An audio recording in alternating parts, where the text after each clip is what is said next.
There was a man, 800 years ago, a scholar, a preacher, a man who had it all figured out, until he met a wandering dervish who set his life on fire.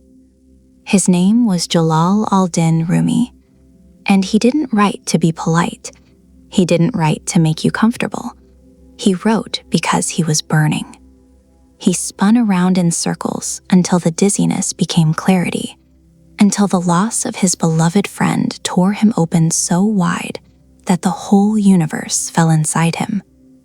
He teaches us that reinvention isn't about building a new self. It's about burning the old one down. You're holding on to that pain like it's a secret you have to hide from the world. You're trying to patch up the cracks, trying to look solid, trying to look whole. But Rumi looks at your broken pieces and he doesn't see a tragedy. He says, "The wound is the place where the light enters you." Think about that. Not the trophy, not the victory, the wound. That place where you feel ugly, that place where you feel destroyed, that is the door. That is the only place the ego is thin enough to let the truth in. You want to reinvent yourself? Stop trying to heal the scar so quickly. Don't rush to close it up. Let it breathe. Let the light get in. Because before that wound, you were sealed shut. You were arrogant. You were asleep. Now you're awake. It hurts, but you're awake. And I know it feels violent sometimes. Life, I mean. It feels like you're just standing there and the world keeps hitting you. Loss after loss, failure after failure. It feels personal, like the universe has a vendetta against you. But you're looking at it wrong. Rumi says, when someone beats a rug, the blows are not against the rug, but against the dust in it. You are the rug, and you are full of dust. We all are. Dust of old opinions, dust of pride, dust of I am this and I am that. Life isn't trying to destroy you. It's trying to clean you. It's beating the dust out.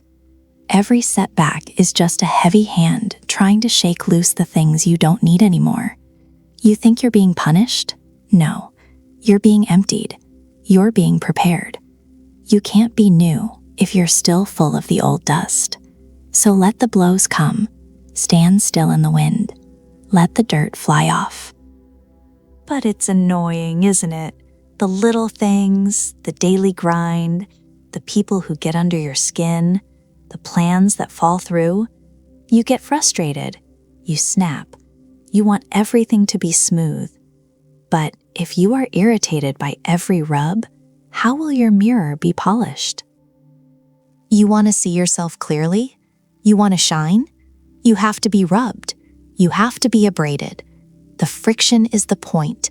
You can't ask for a polished soul and then complain about the sandpaper. The difficult boss, the traffic, the loneliness, that's the grit. That's the polish. Stop running from the friction. Lean into it. Let it scrub away the false layers until you can actually see who you are. And I have to tell you the hardest part. The part nobody wants to hear.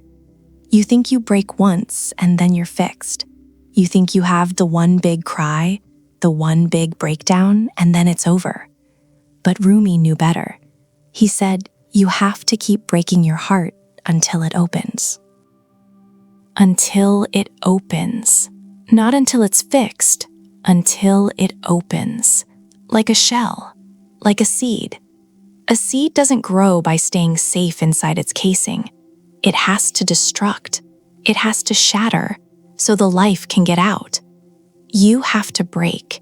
And then, just when you think you're safe, you have to break again and again until there are no walls left, until you are so broken open that you are capable of holding everything. And when I say everything, I mean everything. This is the secret of the guest house. This being human is a guest house. Every morning, a new arrival. a joy, a depression, a meanness, some momentary awareness comes as an unexpected visitor. Even if they're a crowd of sorrows who violently sweep your house empty of its furniture, even then, treat each guest honorably. He may be clearing you out for some new delight. The dark thought, the shame, the malice, meet them at the door laughing and invite them in.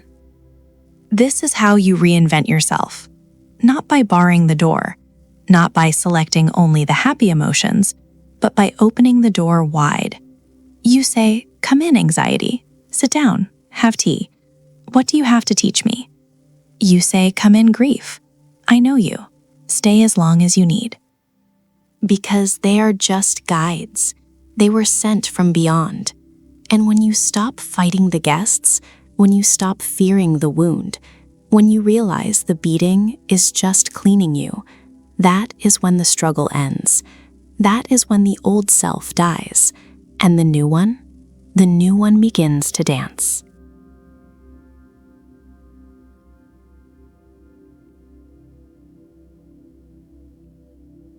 We pray for peace, for soft beds and easy days, but we are confused.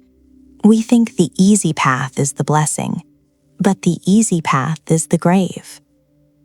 Listen to Epictetus. He asks a question that should haunt you every time you reach for the remote control or the path of least resistance.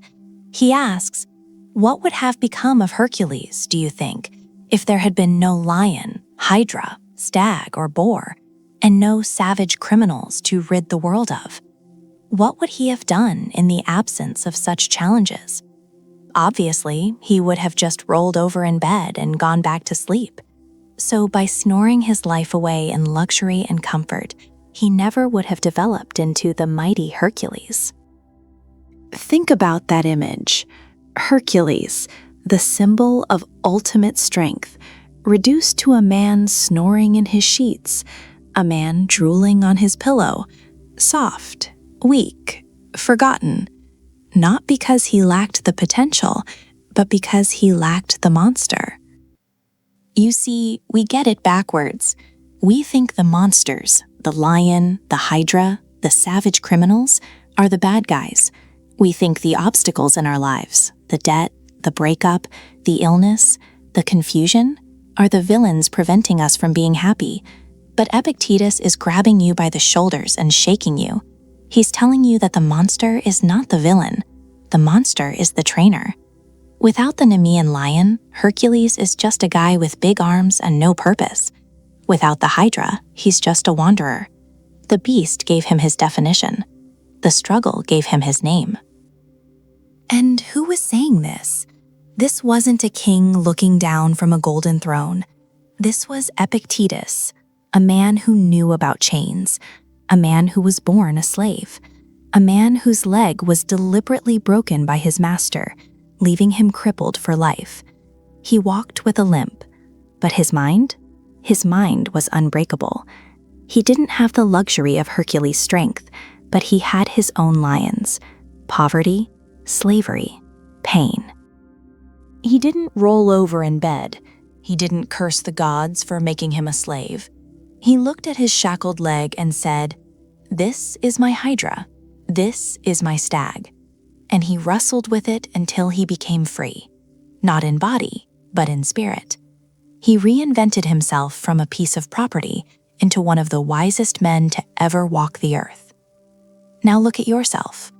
Look at your life. You want to reinvent yourself, but you're trying to design a life with no lions. You want the transformation without the terror. It doesn't work that way. You are bored. I can feel it. You are anxious and depressed, and you don't know why. I'll tell you why. You are Hercules, and you are asleep. You are snoring your life away in the luxury of safety. You have no stag to chase. You have no boar to wrestle.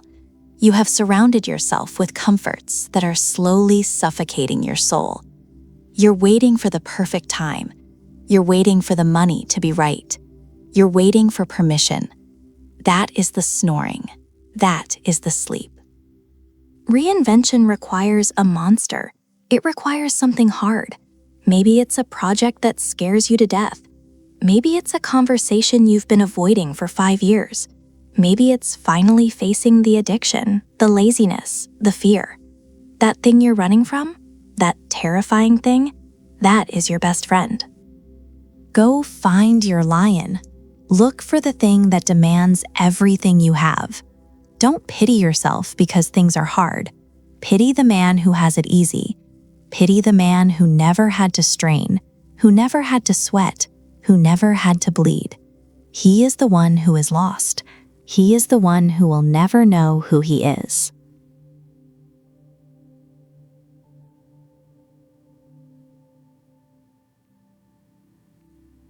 You can fight the lion. You can fight the hydra. You can endure the external world until your hands are calloused and your back is strong. But there is an enemy you cannot hit. There is a beast you cannot lock in a cage, because it lives in the cage with you. It lives as you. It is your own mind. The Buddha saw this clearly. He sat under the Bodhi tree, and he didn't fight a demon of flesh and blood. He fought the chaos in his own head, and he told us the hard truth. There is nothing so disobedient as an undisciplined mind, and there is nothing so obedient as a disciplined mind. Disobedient. That is the perfect word. You tell your mind to focus, and it wanders. You tell your mind to be happy, and it chooses misery. You tell it to be brave, and it serves you fear. You are the captain of a ship where the crew has mutinied. They have tied you to the mast, and they are steering you straight into the rocks. You want to reinvent yourself? You can change your clothes. You can move to a new city. You can get a new job. But if you take that mutinous crew with you, nothing changes. You will just be miserable in a nicer house. You will just be anxious in a better suit. Because you haven't fixed a root. You haven't taken back the wheel. And this is dangerous. This isn't just about being annoyed or distracted. This is about freedom. The Buddha didn't mince words. He said, "Rule your mind, or it will rule you." There is no middle ground. There is no truce. Either you are the master, or you are the slave. Look at your life. How many things did you do because you actually wanted to? And how many did you do because an impulse in your brain told you to? You got angry, so you shouted. You felt lonely, so you texted that person you shouldn't have. You felt bored, so you scrolled for 3 hours. You aren't living, you're reacting. You are a puppet, and your undisciplined thoughts are pulling the strings. To reinvent yourself is to cut the strings. It is the hardest thing you will ever do. It is easier to lift a heavy weight than to sit in a quiet room and tell your brain to be still. But you have to do it. You have to watch the thoughts. You have to stand apart from them. You have to see the anger rising and say, "I see you, but I do not have to become you." You have to see the fear and say, "I hear you, but I am not obeying you."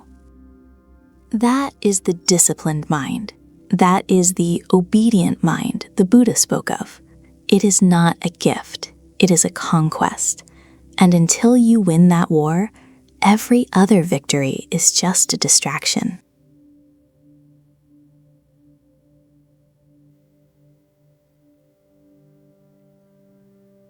We look at the calendar, at the gray hairs in the mirror, and we say the same old thing.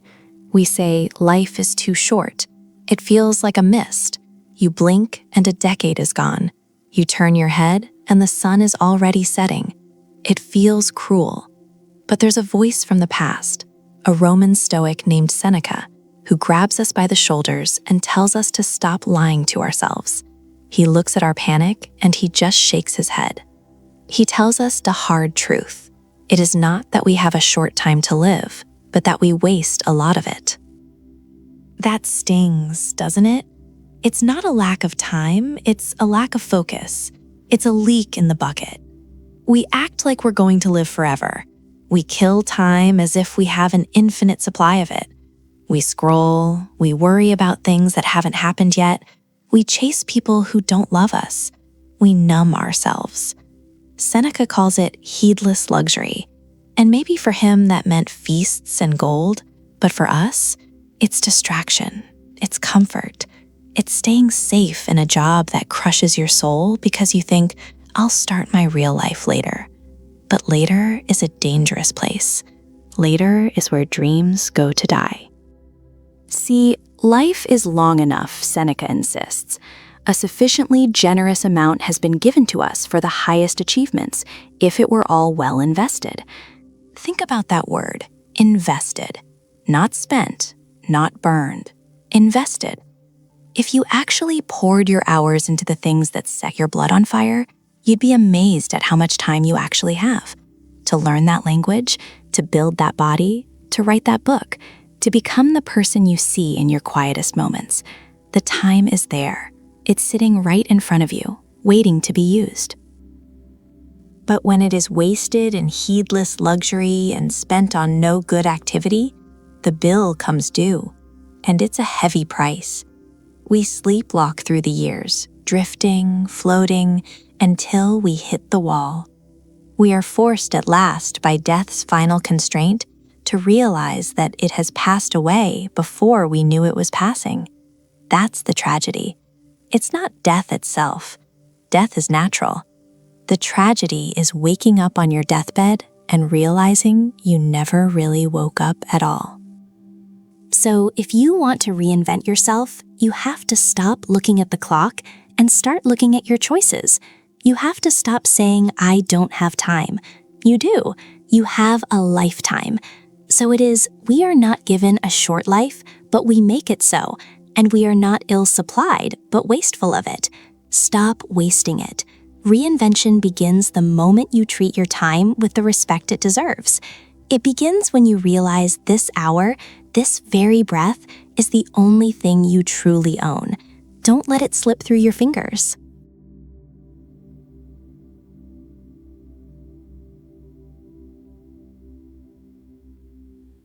You can't just sit there and exist. You need a direction. You need a fire. And there is a man who knows all about fire, Friedrich Nietzsche. He doesn't offer us comfort. He doesn't offer us a soft place to land. He offers us a hammer. He talks about something called the will to power. Now, don't get scared by the word power. We hear that and we think of tyrants. We think of armies and control and crushing other people. But that's not what he meant. Not really. He's talking about the power over yourself. It's that pulse you feel when you're not satisfied with just surviving. It's the drive to grow, to expand, to overcome. It's life itself wanting to be more life. When you reinvent yourself, you are tapping into this ancient current. You are refusing to be a stagnant pond. You are choosing to be a river that carves through rock. But listen to me, this isn't safe. Reinvention is never safe. It is an act of destruction. To build the new you, the old you has to die, and the old you will fight back. It will scream, it will beg for comfort. But Nietzsche looks you in the eye and dares you to step off the ledge. He says, the secret for harvesting from existence the greatest fruitfulness and the greatest enjoyment is to live dangerously. Live dangerously. Build your cities on the slopes of Vesuvius. Send your ships into uncharted seas. He's telling you that safety is a coffin. If you want to change, you have to risk something. You have to risk your pride, your identity, the comfort of being normal. And it's going to be messy. You're going to feel lost. You're going to look inside and see a mess of contradictions and fears. Good. That means you're alive. You can't create anything new from order. Order is static. You need the storm. As Nietzsche whispered to us, I say unto you, one must still have chaos in oneself to be able to give birth to a dancing star. Do you have that chaos in you? Can you embrace the confusion, the pain, the uncertainty, and use it as fuel? Because that's where the star comes from. The beauty you want to become is born from the mess you are right now. It's hard work, the hardest work there is. It's the work of self-overcoming. You are both the sculptor and the marble. You have to strike the hammer against your own heart to chip away the pieces that don't belong. But why? Why go through all this pain? Because the alternative is to be nothing, to be a hollow shell, to be just another face in the herd, and you were meant for more than that. The ultimate command of his philosophy is simple, terrifying, and beautiful. Become who you are. Not who your parents want you to be, not who society pays you to be. Who you are. So let the chaos burn. Let the old structures fall. Reinventing yourself isn't just a project. It's a war for your soul, and it's the only war worth fighting.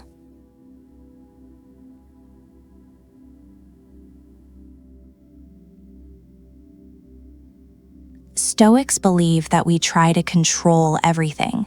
We want to control what people think of us. We want to control the future. We want to grab the past by the throat and force it to be different. We want to reinvent ourselves, but we're terrified that the world won't accept the new version of who we are. But there is a way out. There is a quiet place in the middle of the storm. And to find it, we have to listen to a man who knew what it meant to be powerless, Epictetus. He wasn't born a king.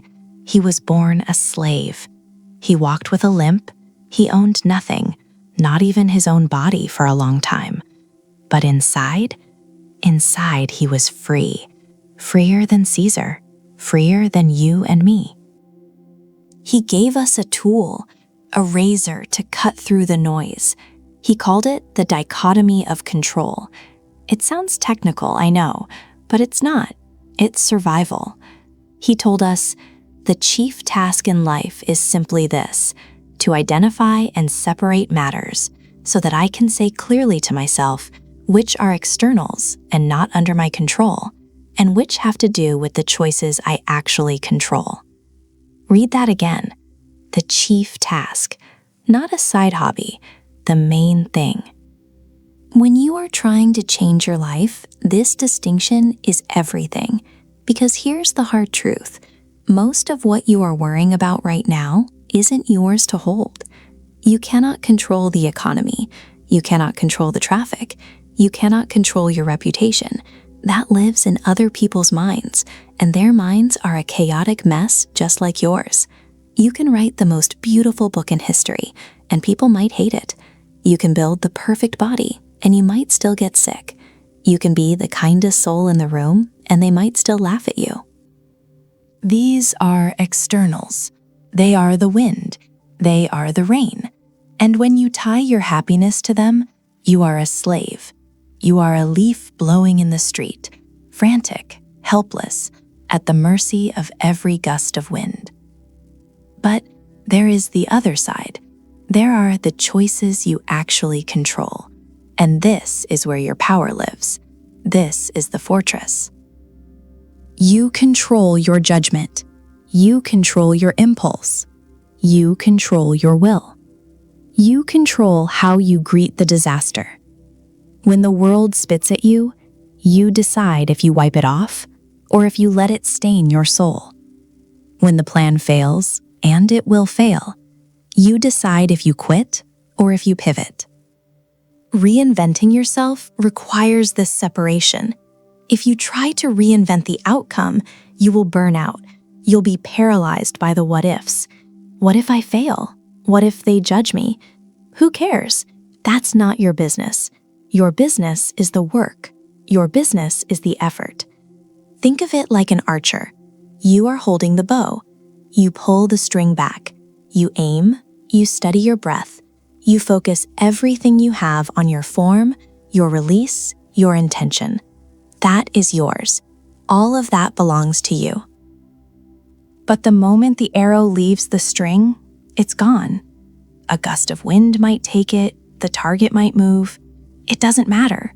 You did your job. The hitting of the target is an external. The shooting of the arrow is the internal.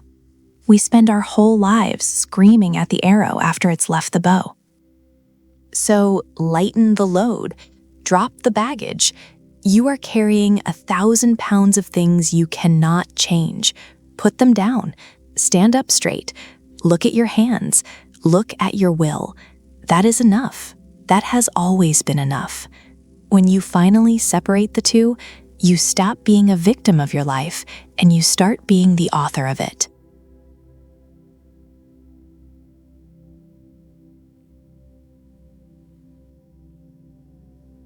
Anger isn't fuel. It's an anchor. It's acid. You pour it on your problems hoping to dissolve them, but it dissolves the container first. It dissolves you. Seneca saw this clearly. He looked at the most powerful men in Rome, men who could end lives with a snap of their fingers, and he saw how weak they were when they lost their temper. He didn't call it passion. He called it what it is. Anger is a short madness. Madness. Think about the last time you were truly furious. Were you rational? Were you kind? Were you the person you want to become? No, you were a lunatic. You said things you couldn't take back. You broke things that mattered. For a few minutes, the pilot left the cockpit and the plane went into a nosedive. And here is the tragedy of it. We think anger is a weapon we use against our enemies. We think we are punishing them by hating them. But listen to the Buddha. He gave us an image that should stop you cold every time you feel that pulse rise. Holding on to anger is like grasping a hot coal with the intent of throwing it at someone else. You are the one who gets burned. Look at your hands. Look at the scars. You're squeezing that coal so tight, waiting for the perfect moment to throw it. But the person you hate? They are out dancing. They are sleeping soundly. They don't even know you're upset. Meanwhile, your flesh is burning. Your peace is turning to ash. You are destroying your own peace of mind to punish someone who isn't even watching. It makes you weak. It makes you vulnerable. Epictetus, the slave who became a philosopher, understood power dynamics better than anyone. He warned us, any person capable of angering you becomes your master. Let that sink in. Your master. If a stranger on the internet can ruin your day with a comment, they own you. If a rude driver can steal your peace, they own you. If your ex or your boss or your parents can push a button and make you explode, you are not free. You are a puppet. And how can you reinvent yourself? How can you become a sovereign individual if your strings are being pulled by everyone else? So, how do we stop it? How do we put out the fire? It's not easy. Seneca wrote a whole book on this. He knew the beast well. And his advice wasn't to fight the anger when it's fully grown. You can't stop a tidal wave. You have to stop the ripple. He said, the best plan is to reject straightway the first incentives to anger, to resist its very beginnings. Catch it early. Catch it when it's just a whisper. When you feel that first spike of irritation, stop. Don't speak, don't type, don't act.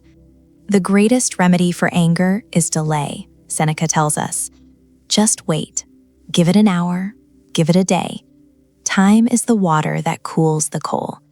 When you look at the situation tomorrow with clear eyes, you will realize it wasn't worth your soul. It wasn't worth your madness. And I know what you're thinking. You think forgiveness is soft. You think walking away makes you look like a coward. You want to be strong. You want to be a man. But look at Marcus Aurelius, the emperor of Rome, the most powerful man on earth. He led armies, he faced betrayals that would make you sick, and in his private journal, Meditations, he coached himself. He wrote, "Keep this thought handy when you feel a fit of rage coming on. It isn't manly to be enraged. Rather, gentleness and civility are more human, and therefore manlier." Real strength isn't screaming. Any child can scream, any dog can bark. Real strength is looking at the chaos, feeling the fire rise, and choosing to be water. Real strength is gentleness. It is civility in the face of barbarism. So if you want to reinvent yourself, start here. Drop the coal, heal your hand. Reclaim your mastership. Be the one who cannot be rattled. Be the eye of the storm. That is where the new you begins.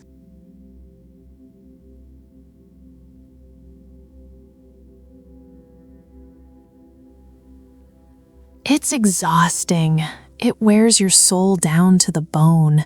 You lie awake at night, replaying scenes that happened 10 years ago, thinking if you had just said that one thing differently, if you had just turned left instead of right, you'd be happy now.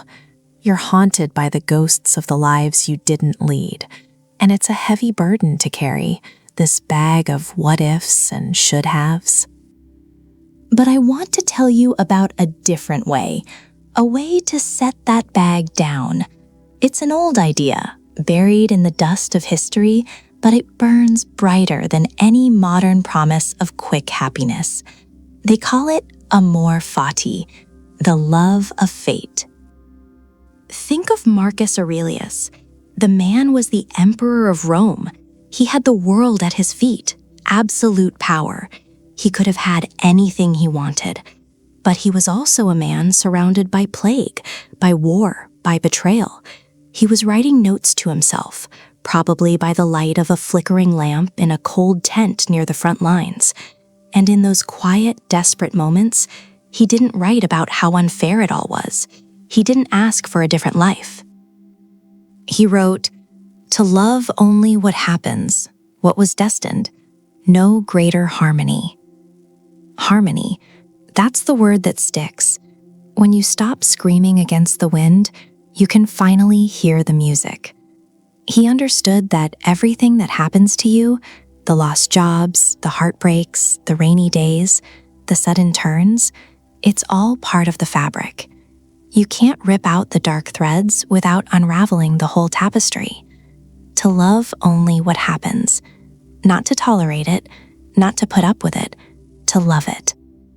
And he wasn't alone in this. There was another voice, one that came from the complete opposite end of the spectrum, Epictetus. He wasn't an emperor. He was a slave. He lived a life where he had no control over his body, his location, his future. If anyone had a right to be bitter, to hate his fate, it was him. But he found a freedom that most kings never touch. He told us that we get it all backwards. We suffer because we want the world to bend to our will. We want the traffic to clear because we're late. We want the person to love us back. We want the sun to shine on our wedding day. And when it doesn't, we break. Epictetus says, "Do not seek for things to happen the way you want them to. Rather, wish that what happens happen the way it happens. Then you will be happy." Wish that what happens happens the way it happens. It's a shift in gravity. Instead of trying to pull the mountain to you, you walk to the mountain. You align your will with reality. When you do that, you become invincible, because nothing can happen against your will if your will is simply for things to occur as they do. You lose the job? Good. It's a chance to reinvent. You get sick? Good. It's a time to rest and understand the body. You align, and suddenly the struggle ends. But let's go deeper. Let's look at the man who really set this idea on fire, Friedrich Nietzsche. He wasn't a Stoic, not really. He was something else entirely, a man who stared into the abyss until the abyss blinked.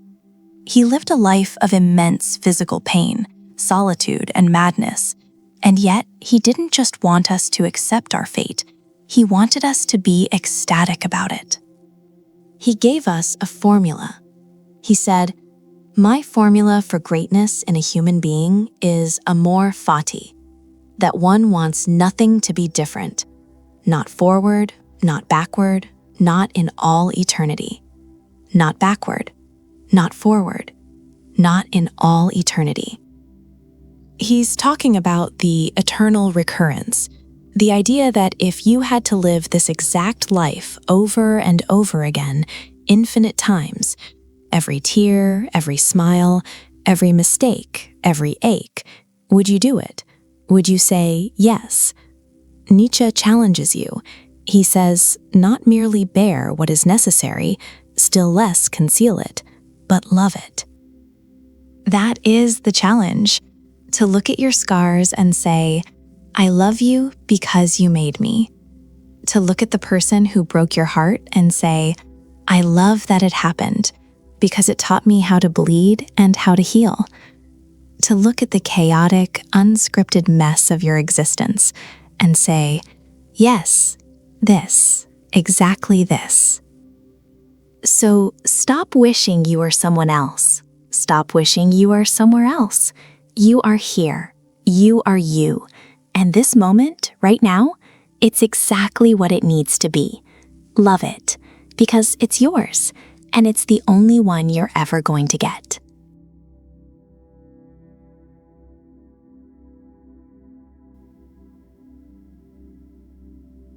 We are terrified that if we stop walking, if we stop nodding, if we stop chanting the same tired songs as everyone else, we will vanish. So we march. We march into jobs we hate, into marriages that feel like prisons, into lives that fit us like someone else's coat. We do it because it feels safe. There is a warm, suffocating comfort in the middle of the crowd. You don't have to think there. You don't have to choose. You just watch the back of the head in front of you, and you follow. But you know deep down that this safety is a lie. It is a slow death. Seneca saw this centuries ago, looking out at the Roman crowds, at the frantic scramble for status and approval. He wrote to his friend Lucilius with a warning that still echoes in the marrow of my bones. He said that the most dangerous thing we can do is live by the standard of others. He told us that we should not, like sheep, follow the herd of creatures in front of us, making our way where others go, not where we ought to go. Note the difference, where others go versus where we ought to go. The path of the herd is wide, it is paved, it is well lit, but it goes in a circle. It leads nowhere but back to the beginning of a hollow life. To reinvent yourself, to truly burn down the old structure and build something that can weather the storm, you have to step off the path. You have to walk into the tall grass, into the dark woods. That is where the ought is. And yes, it is lonely. God, it is lonely at first. The silence will ring in your ears. You will look back at the lights of the procession, and you will wonder if you have made a terrible mistake. You will doubt your sanity. But let me tell you something about sanity. We tend to think that if 1 million people believe something, it must be true. If 1 million people scream a slogan, it must be righteous. If 1 million people buy a thing, it must be valuable. We treat consensus as truth. But history is just a long, bloody list of times the majority was dead wrong. Nietzsche, that turbulent, brilliant spirit, he didn't trust the crowd. He looked at the way we behave in mobs and he saw a sickness. He said that insanity is rare in individuals, but in groups, parties, nations, and ages, it is the rule. Think about that. When you are alone, sitting in your room, looking at the ceiling, you are usually rational. You know what hurts. You know what you love. You know right from wrong. But put you in a stadium, put you in a political party, put you in a corporate boardroom. The individual mind dissolves. The collective madness takes over. We do things in groups that we would never dream of doing alone. We become cruel. We become blind. We become sheep with sharp teeth. So, to find yourself, you have to leave the party. You have to be willing to be the one standing still while everyone else runs off the cliff. And this requires a specific kind of courage. It is not the courage of a soldier charging into battle. That is often just another form of herd behavior. No, this is the quiet, shaking courage of the man who says no when the whole world says yes. It is the courage to remember what Leo Tolstoy told us. He saw the great machinations of society, the wars, the institutions, the heavy weight of public opinion, and he cut through it all with a single, simple blade of truth. He said that wrong does not cease to be wrong because the majority share in it. Just because everyone is doing it doesn't mean it isn't poison. Just because everyone is chasing money, fame, or validation doesn't mean those things aren't eating their souls. Just because the herd is running toward a shimmering light doesn't mean it isn't a fire. You are tired. I know you are. You are tired of pretending. You are tired of the mask. The mask is heavy because it was made by them, not you. Reinvention is not about adding something new. It is about stripping away the them. It is about looking at your life and asking, is this mine? Or did I just pick it up because everyone else was holding it? Do not be afraid of the wilderness. Do not be afraid to be the one who walks the other way. The air is cleaner there. The thoughts are your own. The path is rough and full of brambles, and you will trip, but every step will be yours, and that is the only way to arrive at who you actually are.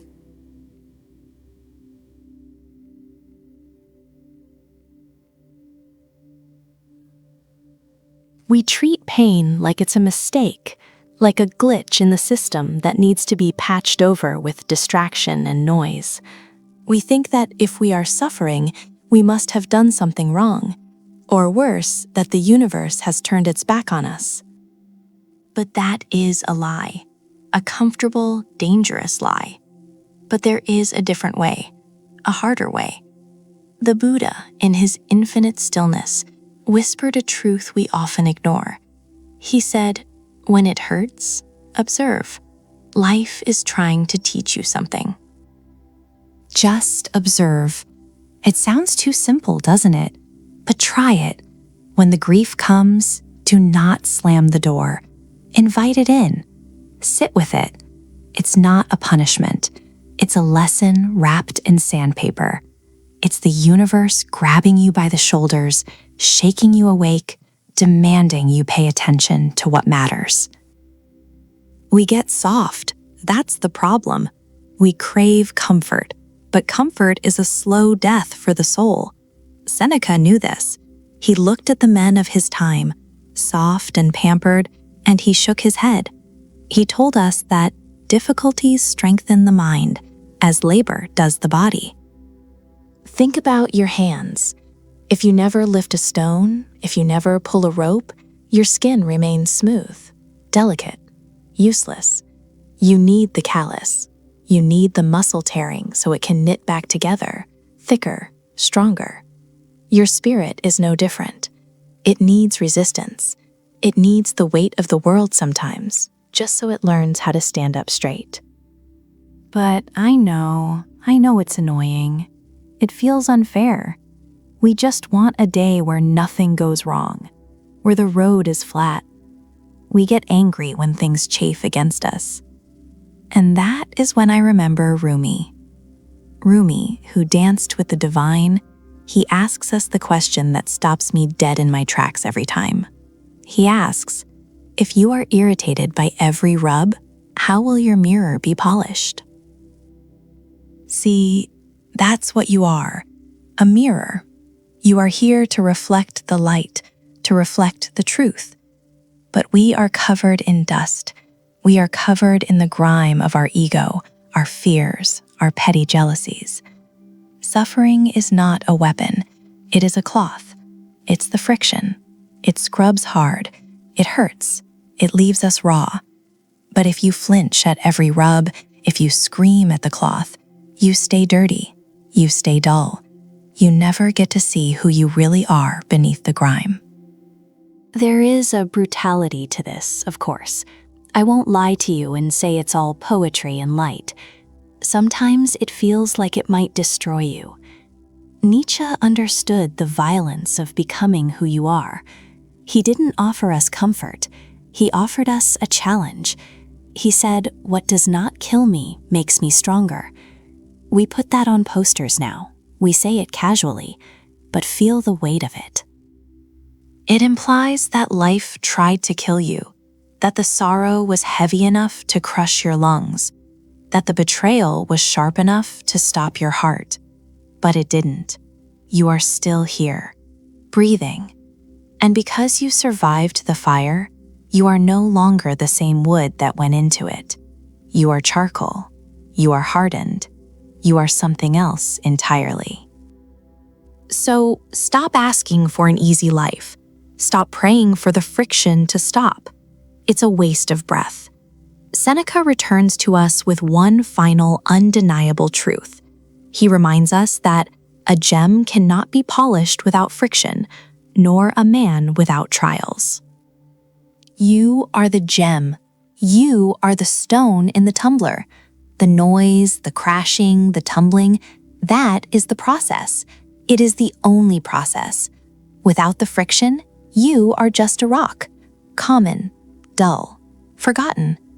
Embrace the friction. Let it grind off the parts of you that don't belong. Let it hurt. And then, when the dust settles, look in the mirror. You might be surprised by how brightly you shine.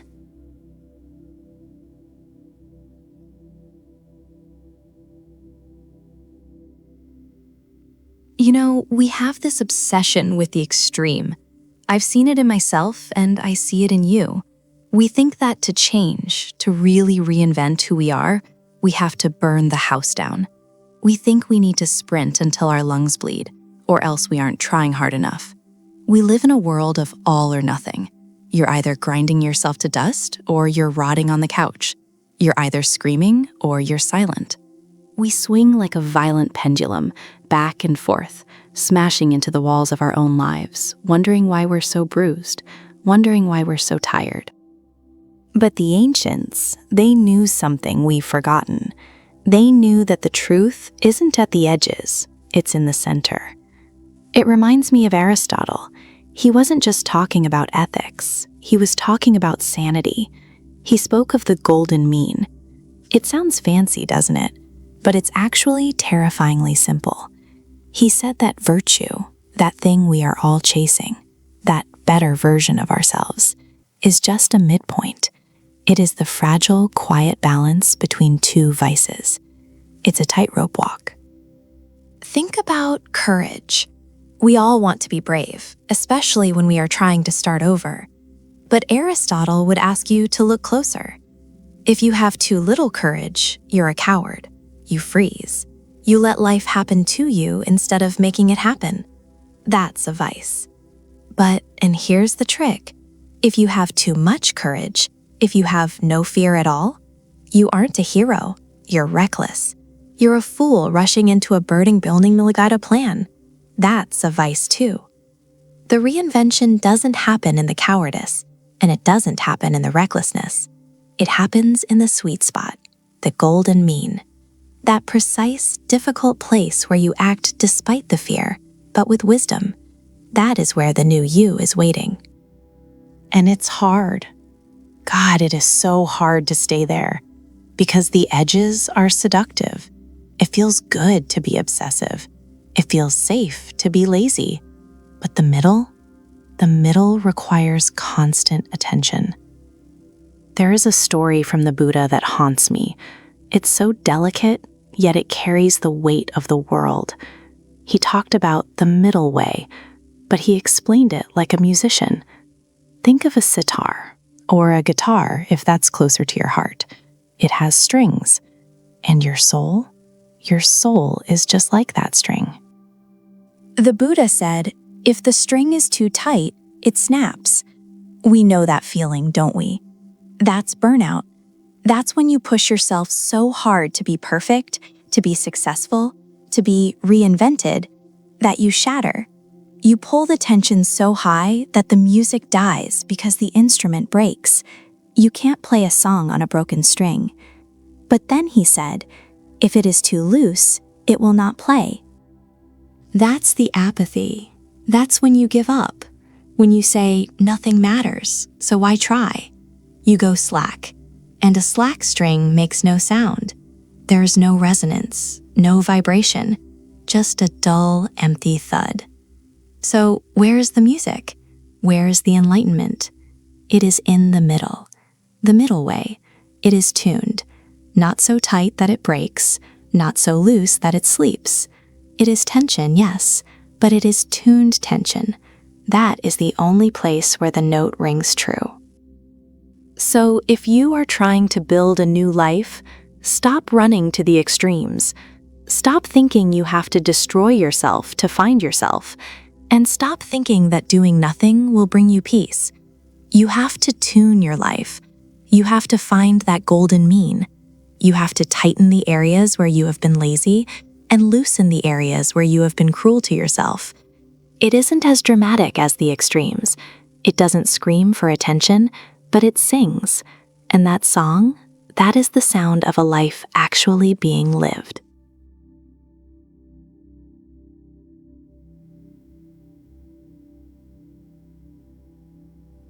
We spend our whole lives trying to build a home inside the heads of other people. We want them to like us. We want them to understand us. We want them to witness us. And so we paint ourselves in colors that aren't ours. It's a tragedy, really, an ancient one. You know, the old masters saw this clearly. They saw how easily a free spirit creates its own cage. Lao Tzu, that old river of wisdom, he laid it out plain as day. He said, care about what other people think, and you will always be their prisoner. Think about that word, prisoner. It's not a metaphor, it's literal. When you wake up and the first thought is, what will they say? You are behind bars. When you hold back your truth because it might ruffle a feather, you are in solitary confinement. You hand the key to your happiness to a stranger, or a neighbor, or a faceless crowd on a screen, and you say, here, you decide if I'm worth anything today. It's madness, but we do it every single day. And what do we get for it? Do we get love? Do we get safety? No, we get noise, endless, static noise.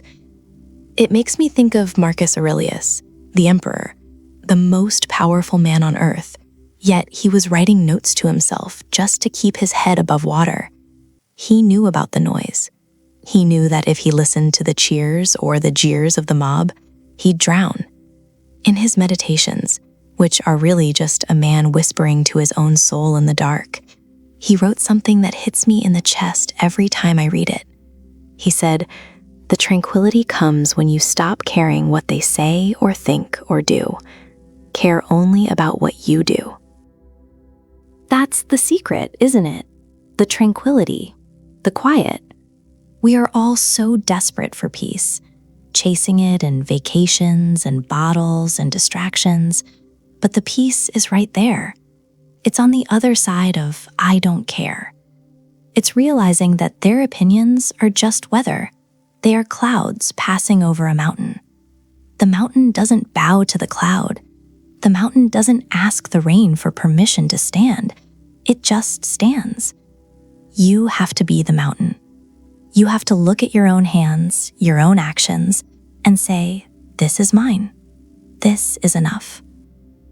But it goes deeper than just peace of mind. It's about your soul. It's about what you're selling to buy that applause. Epictetus, the slave who became a master of his own mind, he didn't mince words about this. He was tough. He knew that freedom wasn't about where your body was, but where your mind was. And he warned us. He said that it is against our integrity to seek outside approval. He said, if you are ever tempted to look for outside approval, realize that you have compromised your integrity. Compromised.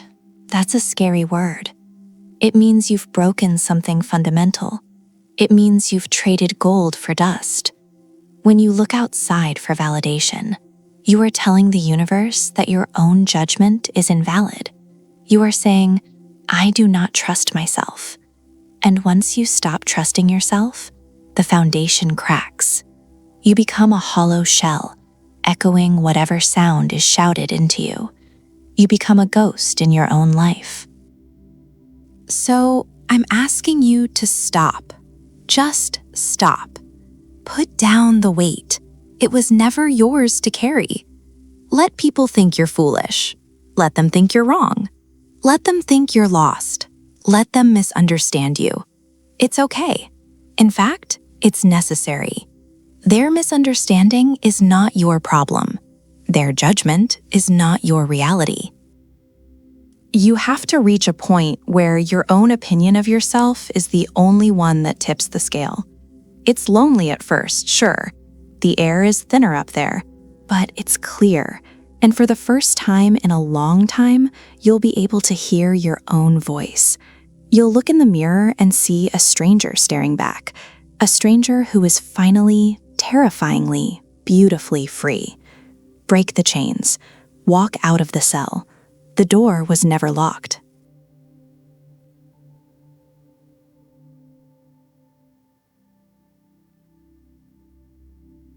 True freedom isn't out there. It's in here, in the skull, in the chest. There is a hard truth you have to swallow if you want to reinvent yourself. You can change your clothes, your city, your job, but if you cannot govern the storm inside your own head, you remain a prisoner. It doesn't matter where you run. You take the jailer with you. Epictetus knew this. And remember, he wasn't some wealthy aristocrat pondering life from a soft chair. He started as a slave. He knew what chains felt like against the skin. And yet he looked at the world, at the emperors and the beggars, and he proclaimed, "No man is free who is not master of himself." Let that sit with you for a moment. If your temper can be hijacked by a traffic jam, you aren't free. If your entire day is ruined because someone looked at you the wrong way, you aren't free. You are a puppet, and the world is just pulling the strings. Dance, puppet, dance. Cry, scream, worry. It's exhausting, isn't it? Being dragged around by your own emotions. To reinvent yourself, you need to stop bleeding out. You need to become emotionally stable. And I don't mean you become a stone. I don't mean you kill your heart. God, no. The world needs your heart. But you need to build a wall around it, a sanctuary. You need to develop an ability where you are not easily provoked.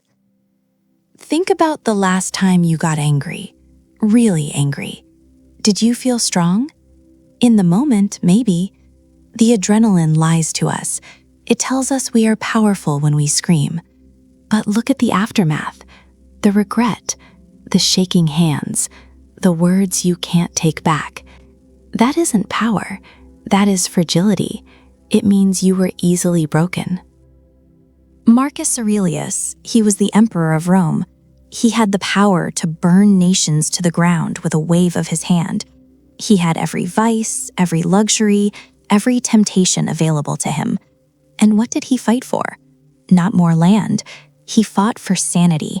He fought for the fortress of his own soul. In his private journals, what we now call meditations, he whispered the secret to himself. The nearer a man comes to a calm mind, the closer he is to strength. See, we have it backwards. We think strength is noise. We think strength is force. But strength is the mountain that doesn't move when the wind howls. Strength is the ocean that swallows the stone without a ripple. You need to reach a point where the chaos of the world hits you and nothing happens. It just dissolves. Imagine walking through a crowd. People are shoving. Someone insults you. The old you would snap. The old you would fight. But the new you, the reinvented you pause, you breathe. You realize that their anger is their poison, not yours. You don't have to drink it.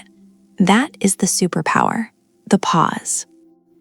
When you are not master of yourself, you are reacting. constantly reacting.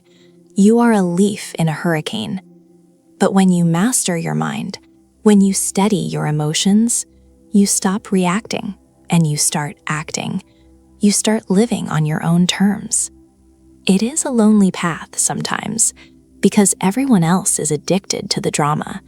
They want you to join them in the mud. They want you to be outraged, offended, hurt. And when you look at them with a calm, steady gaze, when you refuse to break, it confuses them. It intimidates them. So ask yourself today, who is in charge? Is it you? Or is it your fear? Is it your ego?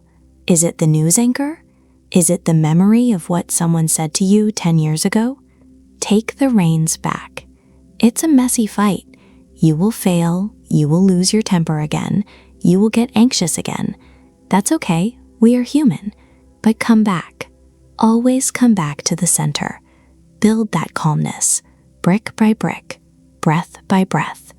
Because the war isn't out there. It never was. The war is for the territory between your ears. And until you win that, you cannot win anything else.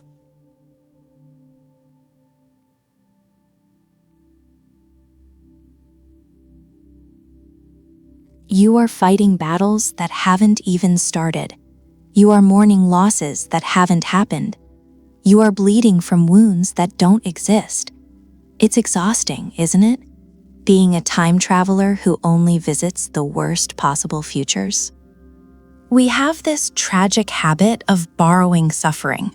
We take out a loan on pain from a future that might never arrive, and we pay interest on that loan every single day. We pay with our peace, we pay with our sleep, we pay with the moments of joy we could be having right now, but can't, because we're too dizzy staring into the dark, waiting for a monster that isn't there. Seneca knew this. He sat with this same darkness. He looked around at his friends, his students, the people of Rome, and he saw the same panic in their eyes that I see in yours. And he said something that should stop you in your tracks. He said, "We are more often frightened than hurt, and we suffer more from imagination than from reality." Let that sink in. Suffer more from imagination than reality. Think about the last time you were terrified of something.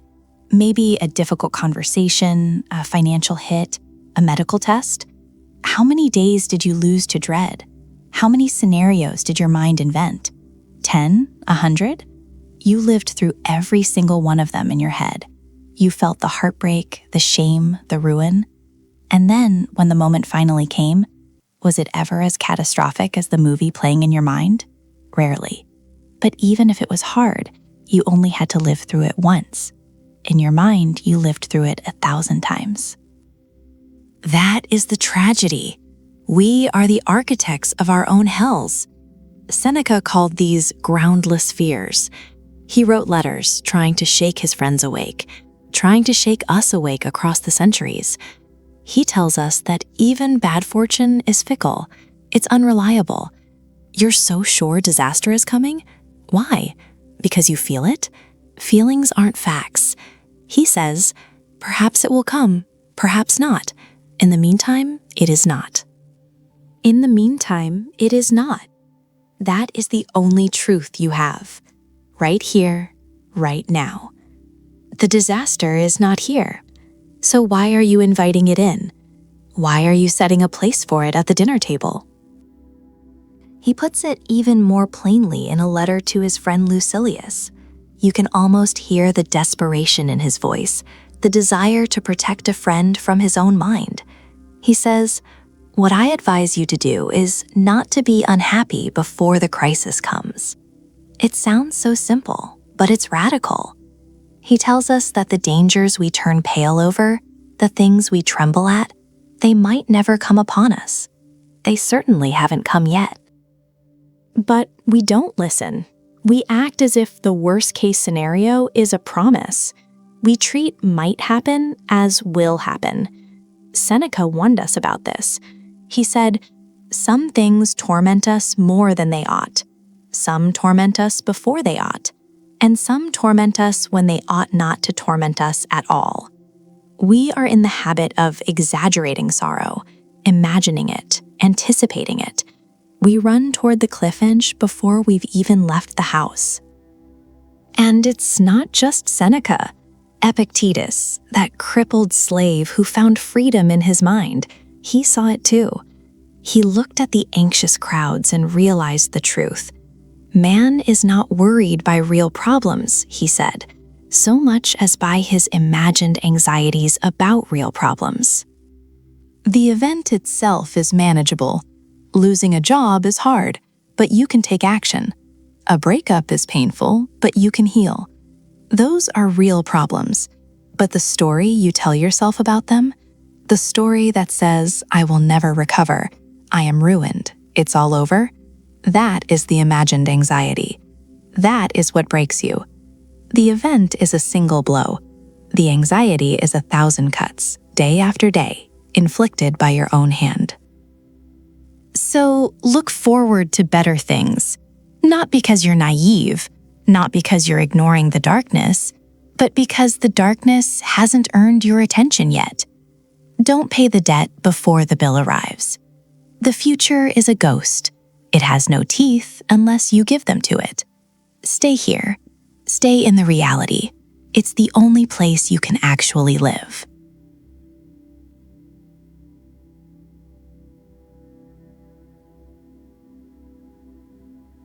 There is a dream that Plato once had, a desperate, beautiful sort of hope. He looked at the chaos of the world, at the greed and the madness of leaders, and he said that states would never be happy, that humanity would never find peace until kings became philosophers, until the people holding the power were the same ones holding the wisdom. It sounds like a fairy tale, doesn't it? The kind of thing you say when you've given up on reality. But history is strange. Sometimes, just once in a millennium, the impossible happens. Marcus Aurelius was that impossible thing. He was the living, breathing embodiment of Plato's words. But stop and think about what that actually means, to be the emperor of Rome. He wasn't just a politician. He was the most powerful man on the face of the earth. He held life and death in the palm of his hand.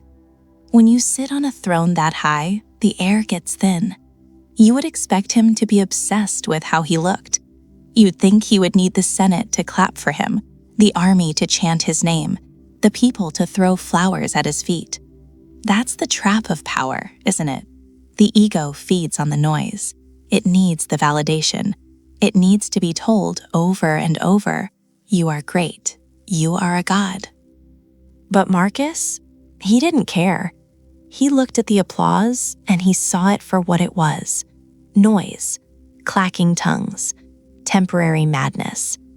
He didn't write his philosophy for publication. He wasn't trying to get on a bestseller list or impress the intellectuals in Athens. He was writing for himself, usually at night, inside a cold tent on the front lines of a war he didn't start, surrounded by darkness. He was writing to keep his own soul from drowning. And in those private pages, he wrote something that cuts right through me. It's so simple, but it bleeds. He says, "It never ceases to amaze me.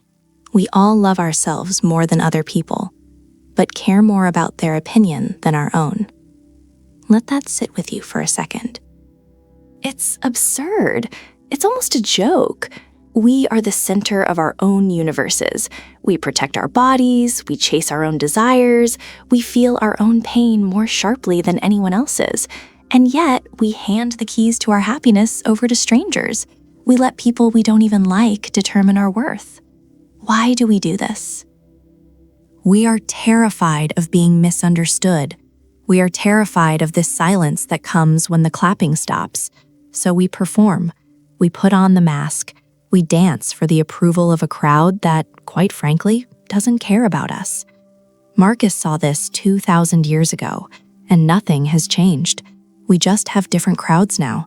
We have digital thumbs up and social circles and workplace politics. but the sickness is the same. He realized that if you live for their praise, you will die by their criticism. You become a slave, and a philosopher king cannot be a slave. So how do you reinvent yourself here? How do you take this ancient piece of truth and use it to break your own chains? You have to look at the approval you're chasing and realize it is a ghost. It isn't real. The opinions of others, they are just thoughts in someone else's head. They are changing winds. One day they love you, the next they forget you. If you build your foundation on that, you will collapse. Marcus teaches us to turn inward, to build an inner citadel. The only approval that matters, the only verdict that counts, is the one you give yourself when you look in the mirror at the end of the day. Did I act with virtue? Was I kind? Was I true? If the answer is yes, then let the world scream what it wants. Let them misunderstand you. Let them ignore you. You don't need their permission to be good. You don't need their permission to exist. This is the hardest part of reinvention because it's lonely. When you stop performing, some people will leave. The ones who only liked the mask, they won't recognize the face beneath it. And that's okay. Let them go. You are reclaiming your own mind. You are taking back the energy you spent worrying about them and pouring it into you, into your growth, into your craft, into your soul. Plato wanted a philosopher king. Marcus became one because he stopped trying to be a popular one. He loved himself enough to trust his own judgment. That is the invitation. Stop loving yourself so much that you protect your ego and start loving yourself enough to trust your own voice. Stop caring more about what the neighbor thinks than what you know to be true. It's a quiet revolution. It happens in the silence of your own heart. But once you stop needing the world to tell you who you are, you become invincible. You become free. And that is where the real life begins.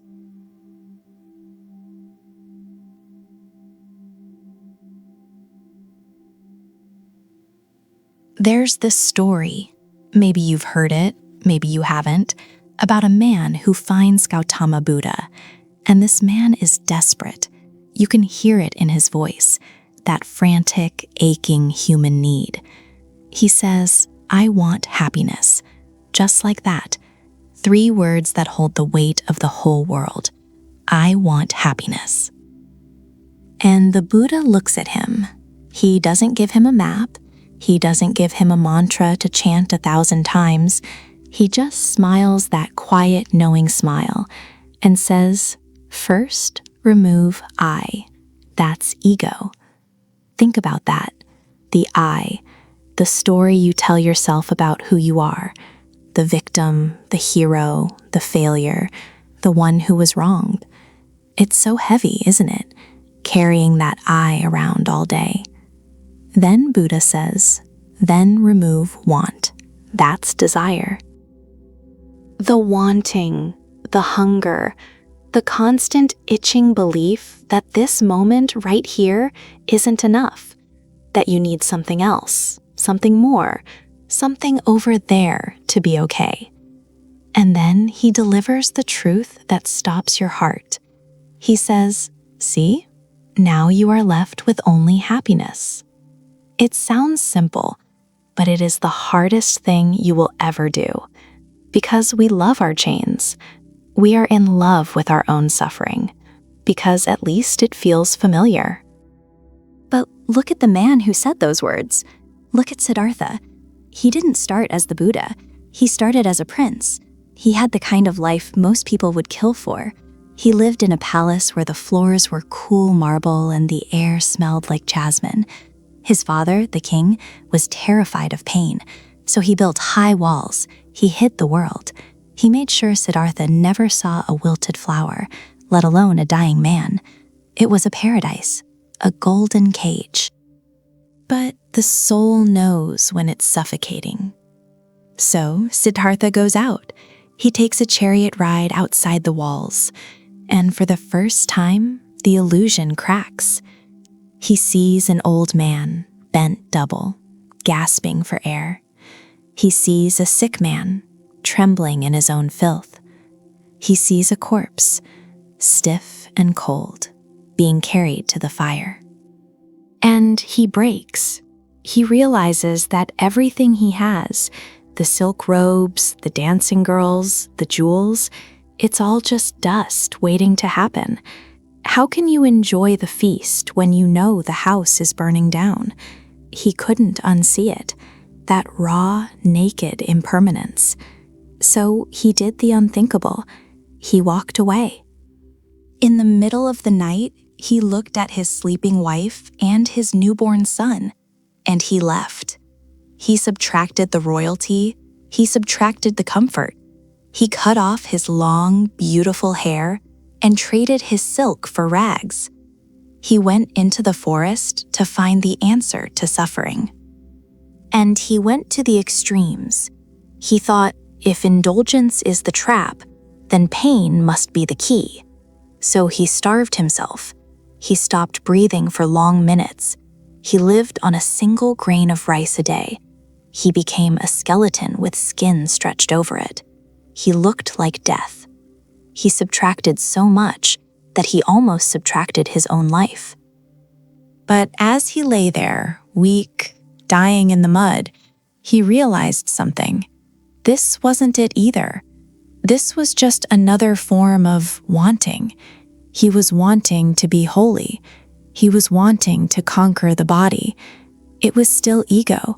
It was still the I trying to be the best at suffering. So he accepted a bowl of rice milk from a village girl. He ate.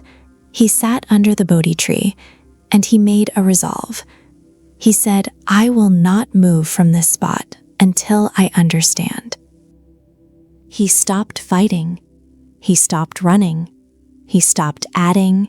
He stopped subtracting force. He just stopped. He watched the stars rise and set. He watched his own mind, the demons, the fears, the memories, swirling around him like a storm, but he didn't touch them. He let the I dissolve. He let the want evaporate. And when the morning star rose, there was no Prince Siddhartha left. There was no starving ascetic left. There was only the awake, the Buddha. He found that happiness wasn't something you go out and get. It wasn't a destination. It was what remained when you finally put down the baggage. So, if you want to reinvent yourself, don't ask what you need to get. Ask what you need to let go of. What heavy, rotting thing are you dragging behind you? Drop it. The I, the want. And look at what's left. It's been there the whole time.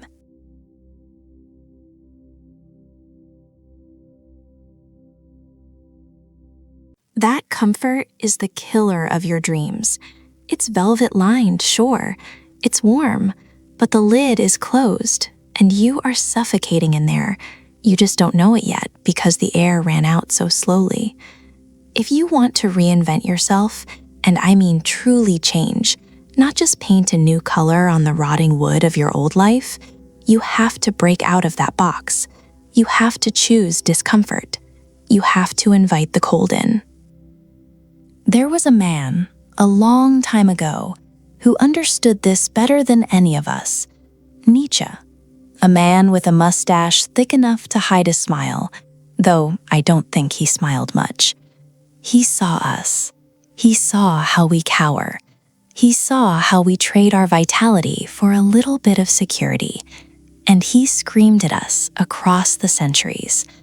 He didn't say, be careful. He didn't say, save for retirement. He said, the secret of reaping the greatest fruitfulness and the greatest enjoyment from life is to live dangerously. Live dangerously. It sounds reckless, doesn't it?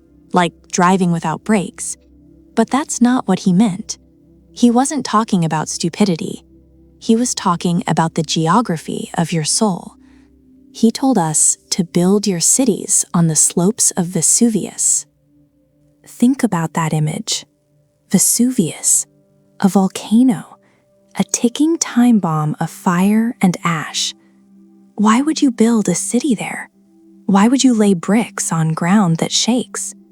Because that's where the soil is fertile. Because that's where you are awake. When you live on the edge of the volcano, you don't sleepwalk through your Tuesday. You taste the wine. You feel the sun on your skin. You look at your lover and you really see them because you know the ground could open up tomorrow. He said to send out your ships into uncharted seas. Most of us never leave the harbor. We just polish the boat. We look at the maps others have drawn.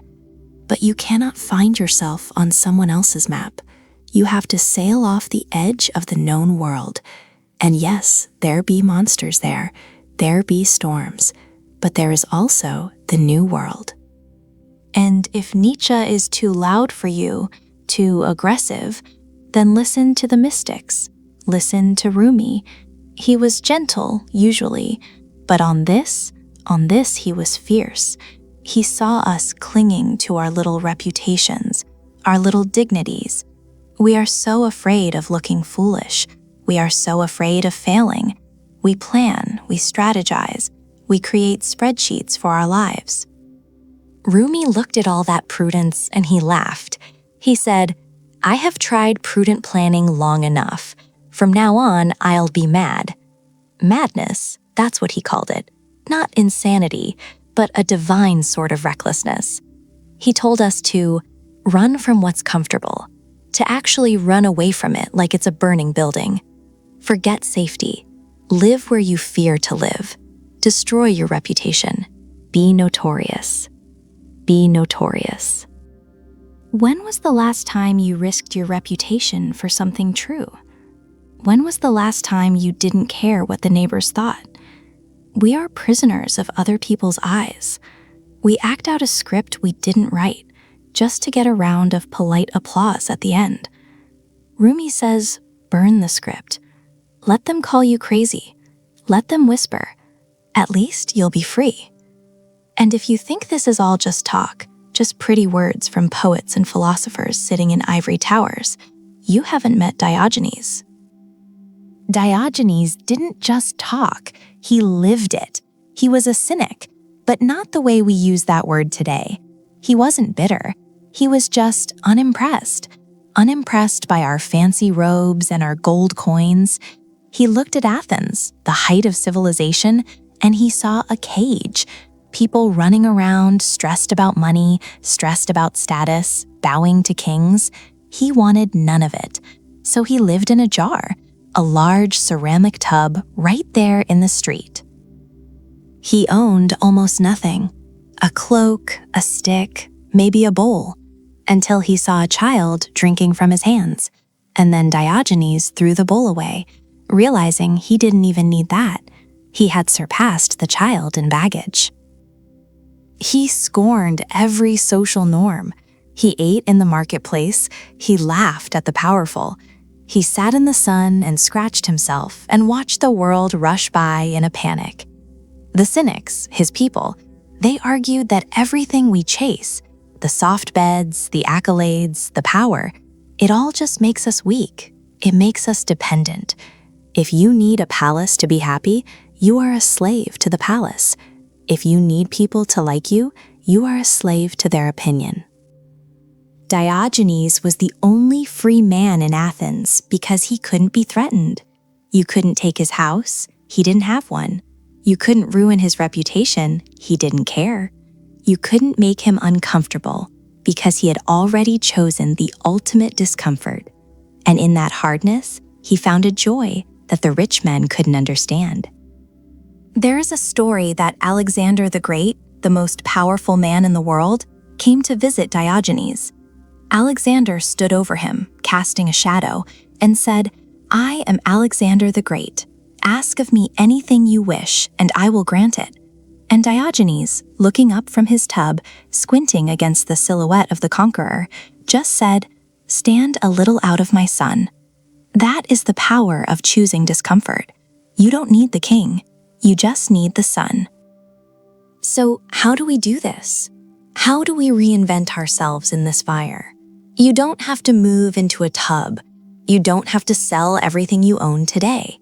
But you have to start choosing the hard thing, the cold shower, the difficult conversation you've been avoiding for 3 years, the job that scares you because you might fail, the art that feels too vulnerable to show anyone. You have to hunt for friction. When you feel that resistance in your chest, that tightness that says, "No, don't do that. That's awkward. That's risky," that is your compass. That is the arrow pointing the way. We think peace is the absence of struggle, but it's not. Peace is found in the struggle. The diamond needs the pressure. The muscle needs the tear. The soul needs the burn.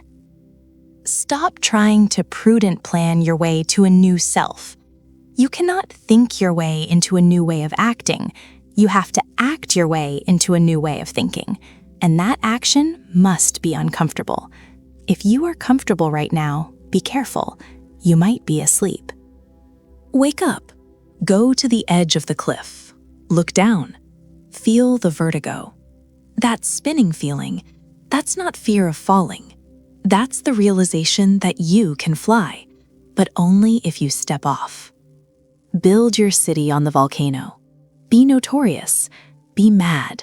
Stand in the sun and tell the world to get out of your light. It will hurt. It will be terrifying. And it will be the first time in a long time that you are actually, truly alive.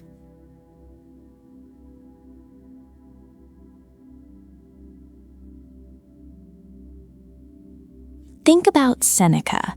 People see the marble bust, the stoic face.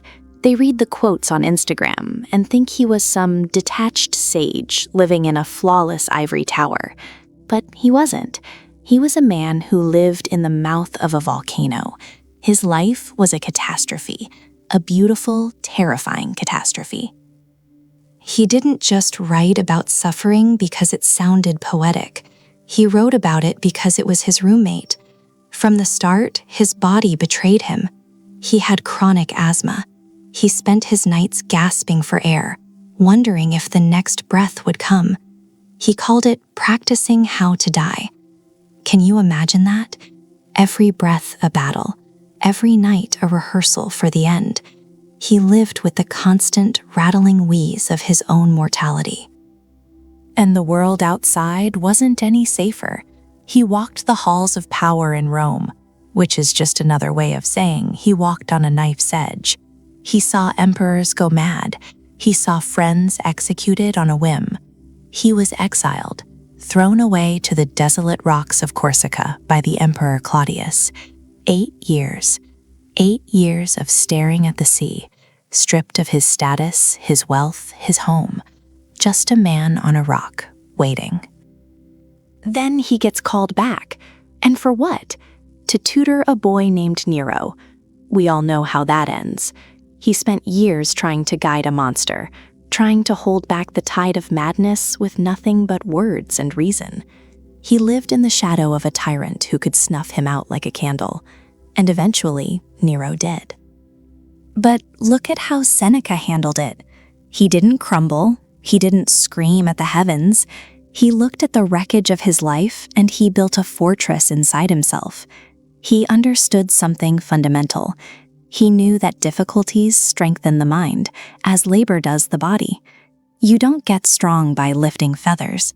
You get strong by lifting iron, by straining, by sweating, by failing and trying again.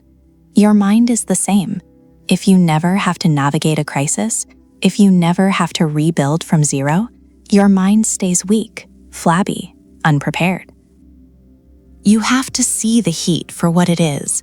It's not destruction, it's refinement. Think about the forge. Fire is the test of gold, adversity of strong men. That fire burns, it hurts, it scares you, but it burns away the impurities. It burns away the ego, the vanity, the petty fears that don't matter. When you are in the fire of your own life, when you lose the job, when the relationship ends, when the sickness comes, you are being smelted. What is left when the burning stops? That is who you really are. That is the gold. It's a grinding process. It's violent. We want to shine, but we don't want the friction. But you can't have one without the other, nor a man without trials. The friction is the point. The abrasive, rough, painful events of your life are the grit. They are rubbing against you over and over. Wearing you down? No. They are wearing down the rough edges. They are smoothing you out, making you clear, making you brilliant. A pebble in the stream is smooth not because the water was kind to it, but because the water was relentless. Seneca proved this in his final moments. When the order came from Nero to end his life, he didn't panic, he didn't beg. He accepted his fate with the ultimate Stoic resolve, dictating his final thoughts to his scribes even as his strength faded away. He comforted his weeping friends. He was the strongest man in the room, even as he was dying. The trials had done their work. The friction had polished him into something unbreakable. So look at your own life. Look at the mess, the bills piling up, the loneliness, the failures. Stop wishing them away. Stop asking, why me? It's you because you're capable of bearing it. It's you because you need to be polished. Don't pray for an easy life. That's a curse. Pray for the strength to endure a hard one.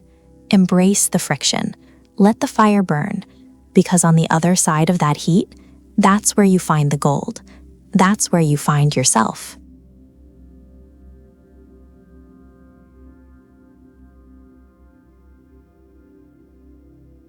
You have to understand something fundamental about nature. It hates static things. It destroys them. And you are part of nature, no matter how much concrete you put under your feet. Friedrich Nietzsche, that mad, beautiful prophet of self-overcoming, he saw this clearly. He looked at the natural world and he saw the brutal necessity of growth. He didn't say change is nice. He didn't say change is comfortable. He said, the snake which cannot cast its skin has to die. Think about that. Really look at it. For a snake, shedding skin isn't a cosmetic choice. It's a violent physical necessity. As the snake grows, its old skin becomes tight. It constricts. It starts to blind the creature, covering its eyes, suffocating it. If it tries to hold on to that old skin because it's familiar, because it's safe, the snake suffocates. It dies inside its own history. And Nietzsche tells us it's the exact same for us. As well, the minds which are prevented from changing their opinions, they cease to be mind. We think our opinions are us. We think our past is us. So we defend them. We fight tooth and nail to prove that we were right 10 years ago, that we are the same person we were in high school. Why? Because we are terrified that if we let go of those things, there will be nothing left. But the opposite is true. If you don't shed those old layers, the old grudges, the old limits, the old definitions of yourself, you cease to be a mind. You become a record player, skipping on the same groove, over and over, until the needle breaks. You stop thinking. You stop living. You just exist. But I know why you resist. We all do. We resist because change feels like dying. And in a way, it is. It is the death of the person you used to be. And we mourn that person. We grieve for the comfort of the known, even if the known is miserable. We would rather be unhappy in a familiar hell than face the uncertainty of a new heaven. It's tragic, really. Confucius, looking back through the ages, had a very simple way of categorizing this stubbornness. He didn't mince words. He said, only the wisest and stupidest of men never change. It's a splash of cold water, isn't it? The wisest doesn't change because he has found the ultimate truth. He is already at the peak. The stupidest doesn't change because he refuses to learn, refuses to look at the evidence. refuses to acknowledge that the world is complex. So ask yourself, which one are you? Are you the perfectly enlightened sage who knows everything there is to know? I didn't think so. I'm certainly not. So if we aren't the wisest and we refuse to change, that only leaves us one option. We place ourselves willfully in the company of the foolish. To stand still is an act of arrogance. It's looking at the vast, shifting, chaotic river of life and saying, "No, I know better. I will stay here," and the river just drowns you.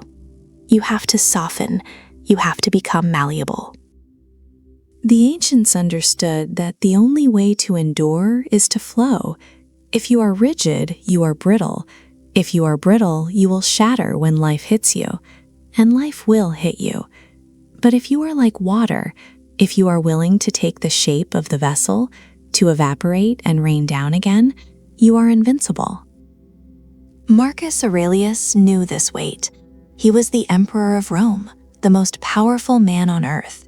Yet he spent his nights writing to himself in a tent, trying to convince his own soul to accept the flow of time. He struggled with it, just like we do. He had to remind himself, forcefully, of the mechanics of reality. In his meditations, he writes this incredible challenge to himself. Frightened of change, but what can exist without it? Can any vital process take place without something being changed? He's asking you to look at the very basics of your existence. Look at your dinner. For it to nourish you, the food has to change. It has to be destroyed, broken down, and transformed into blood and bone. If the food resisted change, you would starve. Look at the wood in the fireplace. For you to be warm, the wood has to burn. It has to turn into ash and smoke. If the wood resisted change, you would freeze. Every single breath you take is a change. You take in oxygen, you change it, you breathe out carbon dioxide. If you stopped that exchange, if you tried to hold your breath to keep things stable, you would die in minutes. So why do you think your soul is any different? Why do you think your character is exempt from this law? You want to be reinvented. You want to be better, stronger, wiser. But you want to get there without losing the person you are now. You want the warmth without burning the wood. You want the nourishment without digesting the food. It doesn't work that way. You have to be willing to be the wood. You have to be willing to burn. Reinvention isn't adding a new coat of paint to a crumbling house. It's knocking out the walls. It's realizing that the structure you built to protect yourself at 20 is a prison at 40. And yes, it is terrifying. The space between the old self and the new self is a void. It's a dark hallway. You let go of the trapeze bar behind you, and you haven't caught the one in front of you yet. You are floating in nothingness.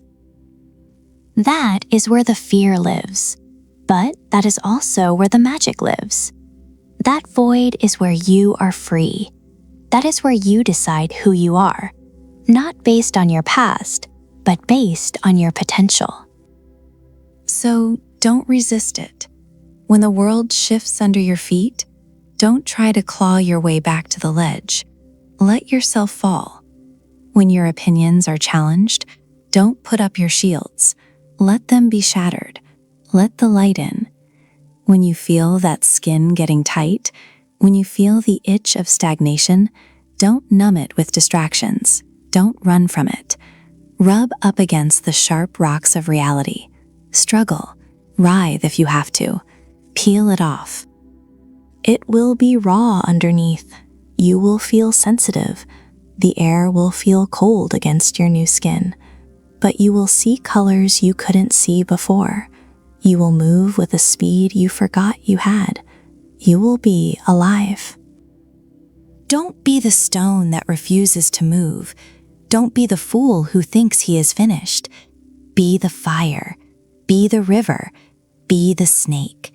Cast off the dead weight of who you were, so you can finally meet who you are becoming. It is the only way. It is the only way anything has ever survived. And you, my friend, you are meant to survive. You are meant to bloom. But first, you have to let the old leaves die.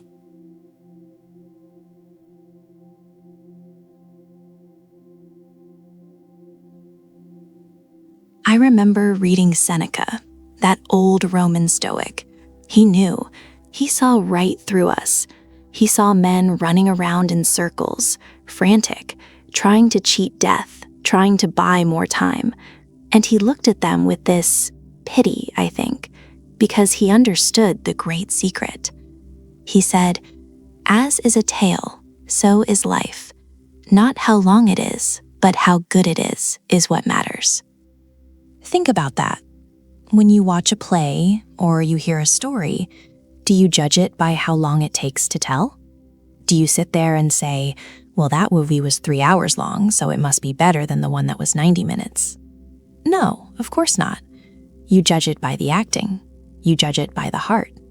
You judge it by whether it made you feel something, whether it made you cry, whether it changed you. As it is with a play, so it is with life. What matters is not how long the acting lasts, but how good it is. That is the metric, not length, depth. But we get fooled. We walk down the street and we see the old men, the ones with the stooped backs and the canes, and we respect them automatically. We think, wow, look at all that time, look at all that life. But Seneca, he warns us. He shakes his head.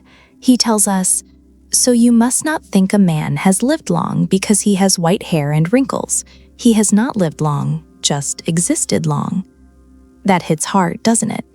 Just existed. Like a rock in a stream, the water rushes past it, year after year, decade after decade. The rock gets smooth. It gets old. It's been there a long time. But has it lived? Has it done anything? No, it just sat there while the world happened around it. Don't be the rock. You can be 30 years old and have lived more than a man of 80. If you burned bright, if you loved hard, if you woke up every morning and actually tasted your coffee, actually looked into the eyes of the people you spoke to, if you took risks, if you fell down and got back up, that is living. The rest is just waiting to die. There is a tragedy in existing, a quiet, desperate tragedy. You see people like this. They are drifting. They let the current take them wherever it wants. They sleepwalk through their 20s, their 30s, their 40s, and then they wake up, gray and tired, and they wonder where it all went. They point to their wrinkles as proof of their journey, but those wrinkles are just marks of time passing, not of lessons learned. Reinventing yourself starts the moment you stop trying to extend your life and start trying to deepen it. It stops being about, how do I get more time? And it becomes, what am I doing with this hour right in front of me? Make the scene good. That's your job. You are the actor on the stage. The playwright didn't tell you when the curtain is going to fall. It could be tomorrow. It could be 50 years from now. You don't get to know that. And frankly, it's none of your business. Your business is the performance. Right now, are you reciting your lines with passion? Are you present? Is your character noble? Is he kind? Is he brave? If the play ended tonight, would the audience applaud? Would they say, man, that was short, but God, it was beautiful? Or would they check their watches and say, well, at least it was long? Nobody wants the long, boring version. So let the gray hair come when it comes. Let the wrinkles carve themselves into your face. But let them come because you were smiling, because you were squinting at the sun, because you were weeping with joy or grief. Don't let them just be the dust settling on an empty house. Focus on a meaningful life, not a long one, because in the end, the number of years they carve on your tombstone, that's just math. The dash in the middle, that's the story. Make it a good one.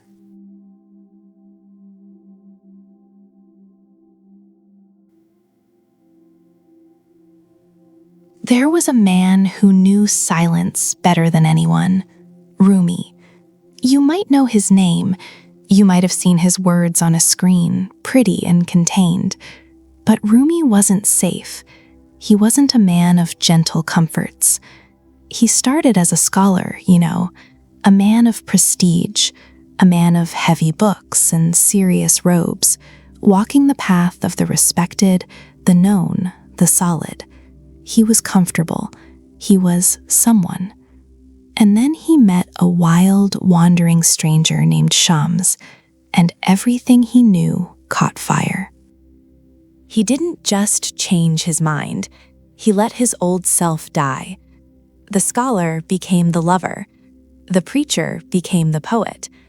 He spun around in circles until the world dissolved and only the center remained. That is the kind of reinvention that terrifies us. It demands that we let go of the edge of the pool. He left us a map, but it's not written in ink. It's written in longing. He said, "Everyone has been made for some particular work, and the desire for that work has been put in every heart." It's not a command. It's a promise. It means you are not an accident. It means this ache you feel, this restlessness that keeps you up at 3 a.m. while the rest of the world sleeps, it isn't a curse. It's a compass.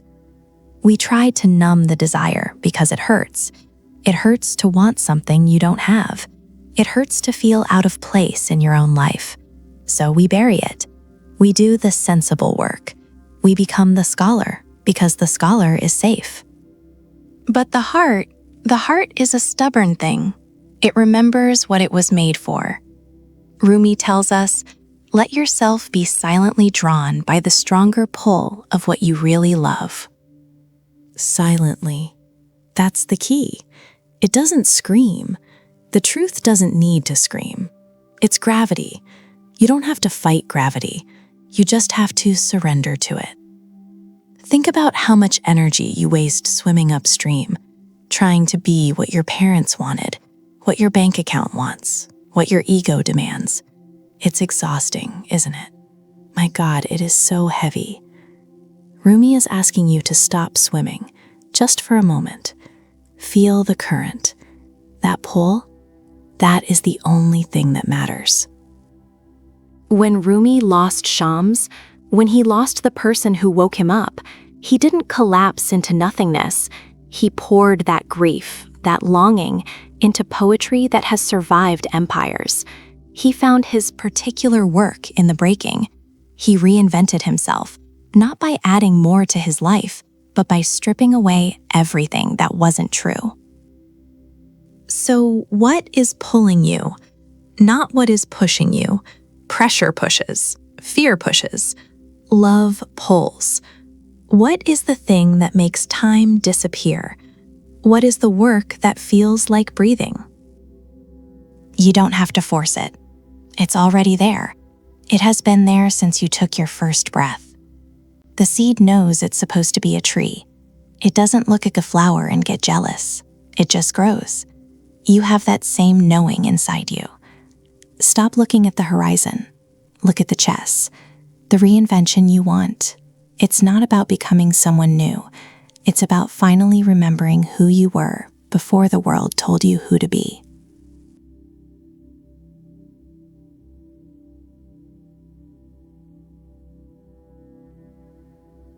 We need to talk about nature. And I don't mean the trees or the birds or the soft grass under your feet, though that is part of it. I mean the great churning machinery of the universe, the way things are, the inevitable, the unchangeable. There was a man named Zeno from Citium, a merchant who lost everything in a shipwreck and washed ashore to find philosophy. He didn't just find comfort, he found a map. He is the father of this way of thinking we call Stoicism, and he wrote a whole treatise on this very specific ache we feel. He called it On Life According to Nature. It sounds simple, doesn't it? But do not let the simplicity fool you. It is the hardest thing you will ever do. Zeno looked at the chaos of human existence and he said simply, the goal of life is living in agreement with nature. Think about that. Agreement. Not submission, not defeat. Agreement. It's a partnership.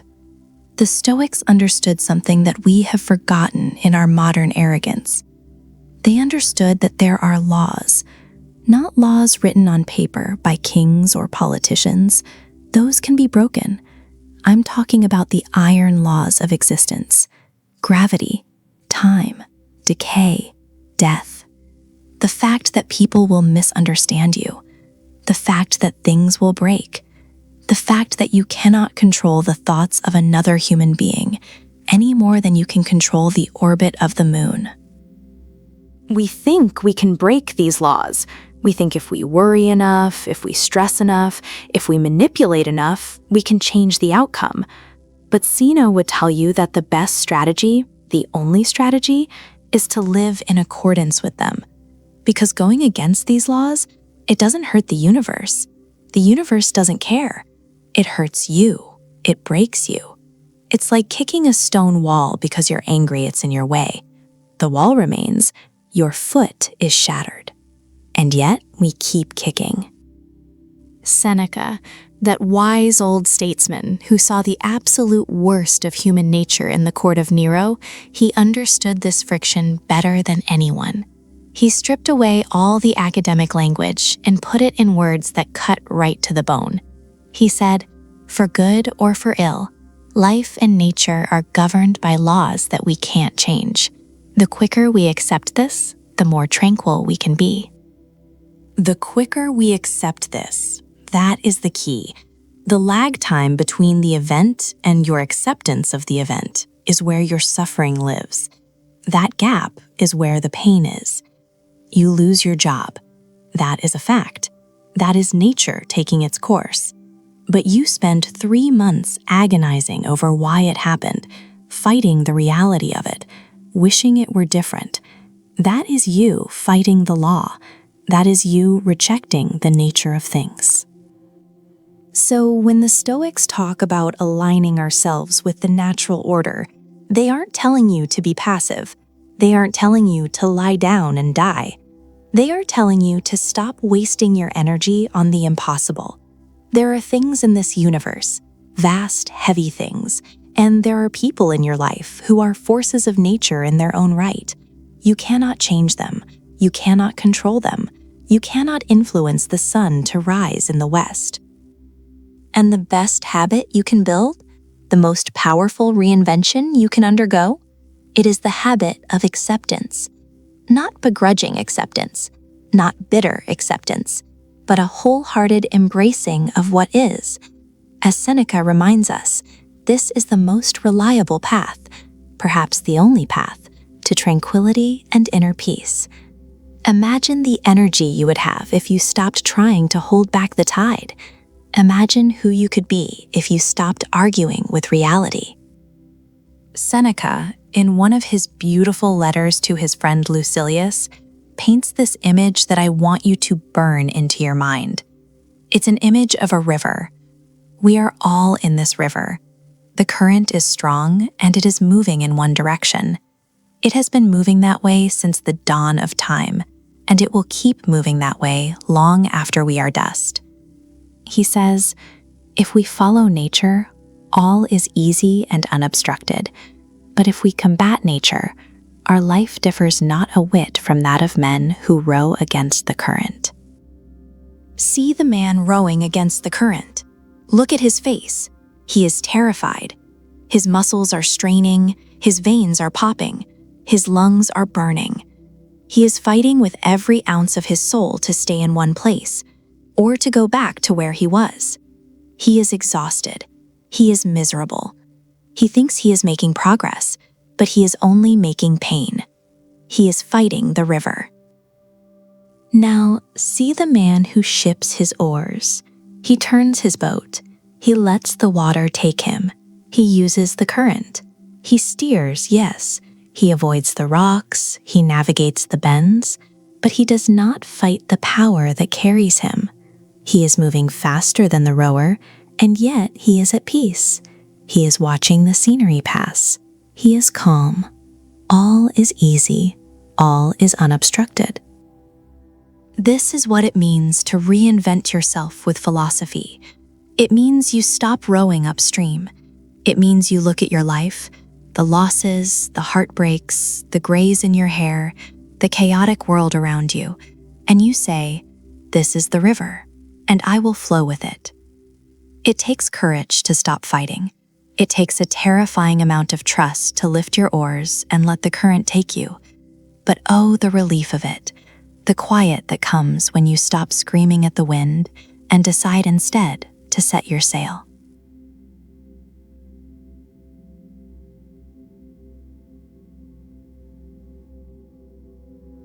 There's this old idea, something Aristotle used to say. He said that you will never do anything in this world without courage. He called it the greatest quality of the mind next to honor. And think about that, next to honor. Because without courage, honor is just a ghost. It's a nice idea sitting in a book on a shelf. To actually live it, to drag your values out into the light where they can be attacked, that takes guts. You can have all the wisdom in the world, all the plans, all the potential, but if you don't have the nerve to step off the ledge, you're just a statue. You're frozen. And this isn't about being fearless. God, no. Only fools are fearless. This is about being terrified, trembling so hard your teeth chatter, and taking the step anyway. That is the only way you reinvent yourself. You have to walk through the fear. I often think about the old emperor, Marcus Aurelius. We quote him now like he was some professor sitting in a comfortable library, sipping wine and writing down pretty thoughts. But that wasn't his life, not even close. Picture him for a second. Really see him. He's an old man, frail. His stomach is rotting. His joints ache. He's not in a palace. He's in a tent on the freezing frontier of the Danube, surrounded by mud and blood.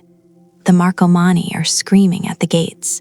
His soldiers are dying of the plague, a plague that he knows is sweeping through his entire empire, killing millions.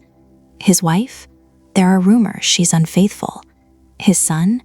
He knows the boy is a monster who will destroy everything he built. Everything is falling apart. The world is ending, and he is the only thing holding it together.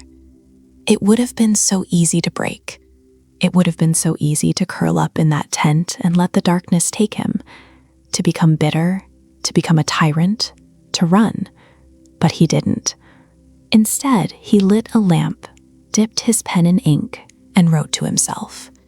He wrote the words that saved him. He said, "Be like the cliff, against which the waves continually break, but it stands firm and tames the fury of the water around it." That hits me in the chest every time.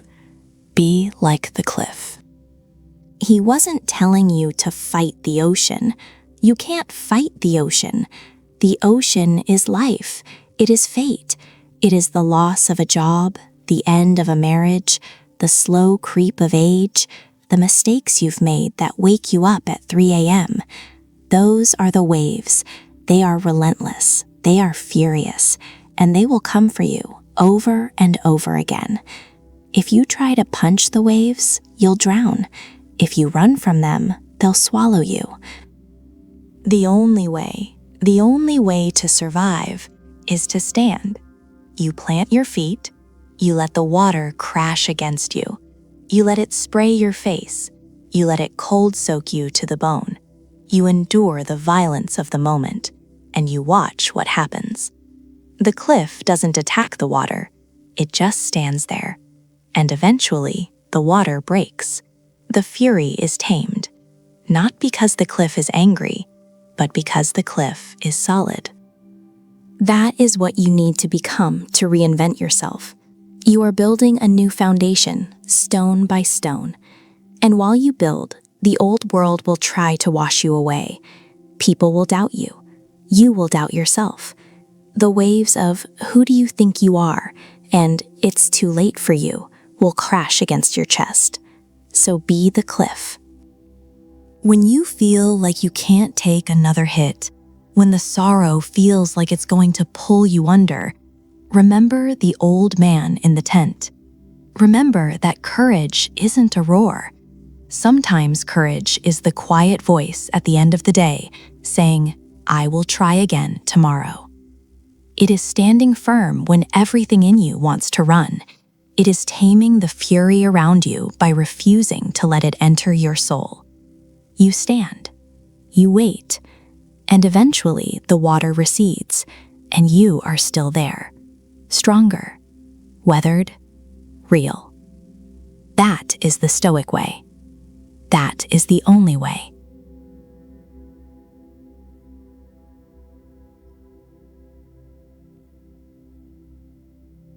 If a stranger walked up to you on the street and tried to take the shoes off your feet, you'd fight them, you'd scream, you'd defend what is yours with violence if you had to, because that's property, that's stuff, and we are terrified of losing our stuff.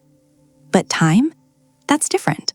You let people steal that from you every single day, and the tragedy is, you usually hold the door open for them while they do it. You say yes to the dinner you don't want to attend. You listen to the gossip that poisons your spirit. You give hours to a screen, scrolling through lives that aren't yours, watching the sun go down on a day you will never, ever get back. You are a spendthrift with the only currency that actually matters. Seneca, that old Roman ghost, he saw this madness clearly. He looked around at the busy, anxious people of his time, people just like you, just like me, and he shook his head. He realized that people are frugal in guarding their personal property, but as soon as it comes to squandering time, they are most wasteful of the one thing in which they have a right to be stingy.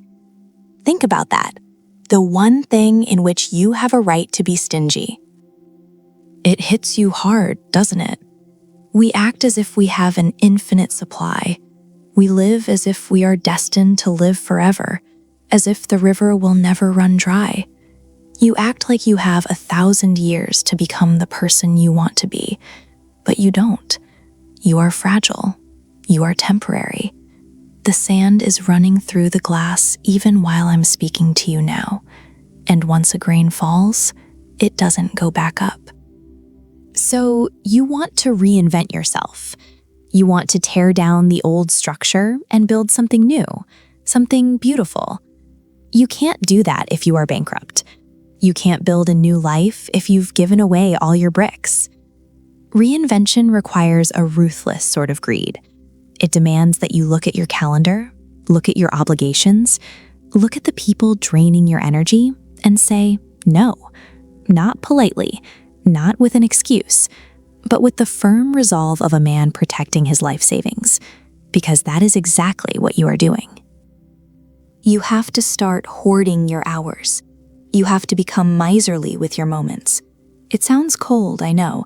It sounds selfish, but this is the only selfishness that is holy. If you don't guard your time, you will die having lived everyone else's life but your own. You will reach the end, look back, and see a life that was partitioned out to strangers, bit by bit, until there was nothing left for you. Don't let that happen. Be stingy. Lock the door. Keep your time. It is the only thing that is truly yours to keep.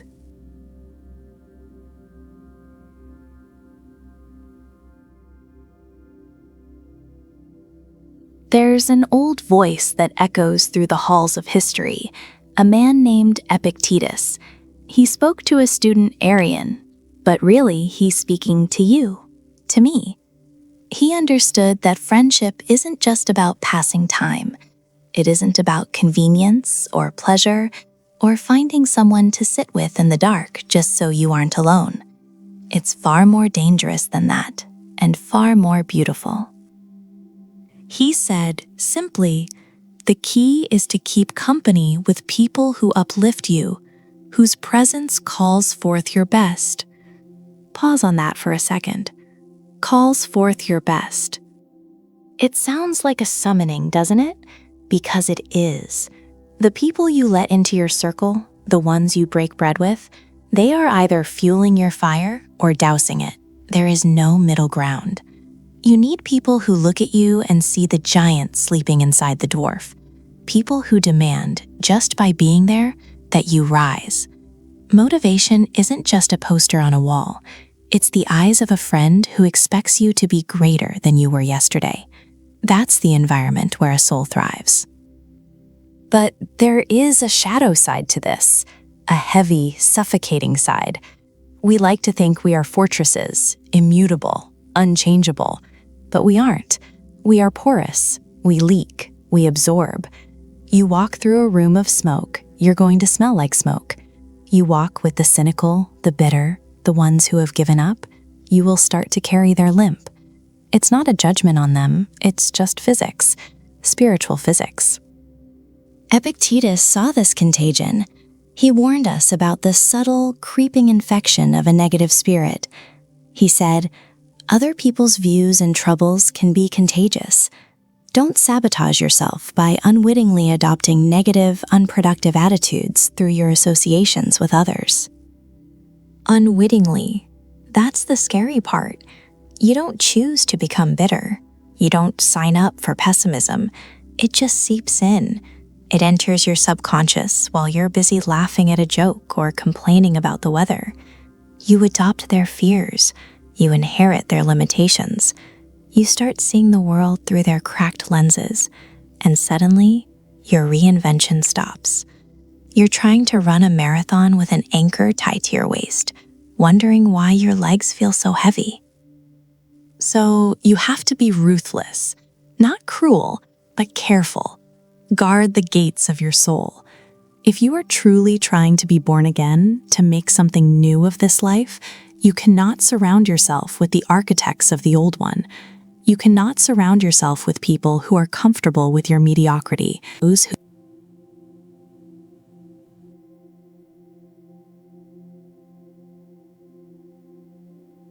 It is a strange blindness we have. Imam Shafi saw it clearly years and years ago. He said that health is a crown that the healthy wear, but only the sick can see it. Think about that. There is a crown on your head right now, a heavy, shining, beautiful crown of gold, but you can't feel the weight of it. You look in the mirror and you see nothing. It is invisible to you. But walk into a hospital room. Look into the eyes of a man who cannot get out of bed, whose body has turned against him. He sees it. He sees that crown on your head burning like the sun. He sees the royalty of simply being able to walk to the window or swallow a cup of water without pain. We walk around like kings and queens, acting like paupers. We complain about the traffic, about the weather, about the slow Wi-Fi. We are blind royalty. And because we are blind, we are distracted. We are consumed by this endless hunger for more, for better, for different. You are reading this because you want to reinvent yourself, right? You have a vision, a list, and that list is probably long. You want the career, the money, the respect, the lover, the peace of mind, the legacy. It's a noisy list. But there is a silence waiting for us all. Confucius knew the dark truth of it. He said that a healthy person has 1,000 wishes, but a sick person has only one. Just one. All the noise, all the ambition, all the complex plans for self-improvement, they vanish. When the body breaks, the world shrinks. It narrows down to a single point. To not be sick anymore. To have the pain stop. To take a breath that doesn't rattle in your chest. When that one wish takes over, your philosophy doesn't matter. Your intellect doesn't matter. You cannot build a skyscraper on a swamp. You cannot reinvent a spirit inside a dying shell. So why do we do this to ourselves? We treat our bodies like rental cars. We drive them hard, ignore the warning lights, fill them with bad fuel, and assume we can just trade them in when they break down. We trade our sleep for money. We trade our digestion for stress. We trade the alignment of our spine for a few more hours at a desk, staring at a blue screen. We sell the gift to buy a cheap imitation of happiness. We burn the furniture to heat the house, and then wonder why we have nowhere to sit. You have to understand, this reinvention you are chasing, it requires fuel. It requires blood and oxygen and firing synapses. You cannot be a new person if you are too tired to open your eyes. The Buddha, in his quiet way, stripped it all down. He told us that health is the greatest gift, not a gift, the greatest one, and contentment is the greatest wealth. If you can wake up without pain, you are richer than the billionaire who is dying of cancer. If your legs carry you where you want to go, you have a freedom that emperors would have surrendered their empires for. And he said faithfulness is the best relationship. Maybe that starts here, being faithful to your own vessel, not cheating on it with neglect, not betraying it with poison. So before you try to rewire your brain or change your destiny, look down at your hands, wiggle your fingers, feel the pulse in your neck. That is the rhythm of your life. It is the only vehicle you get for this strange long trip. There is no trade-in. This is it. This flesh, this bone. Respect it. Don't wait until the crown falls off to realize you were a king. Don't wait until the 1,000 wishes vanish into that singular, desperate prayer. Reinventing yourself starts with keeping the machine running, because without it, there is no you to reinvent. There is only the silence. And I don't think we are ready for the silence just yet. We have too much work to do.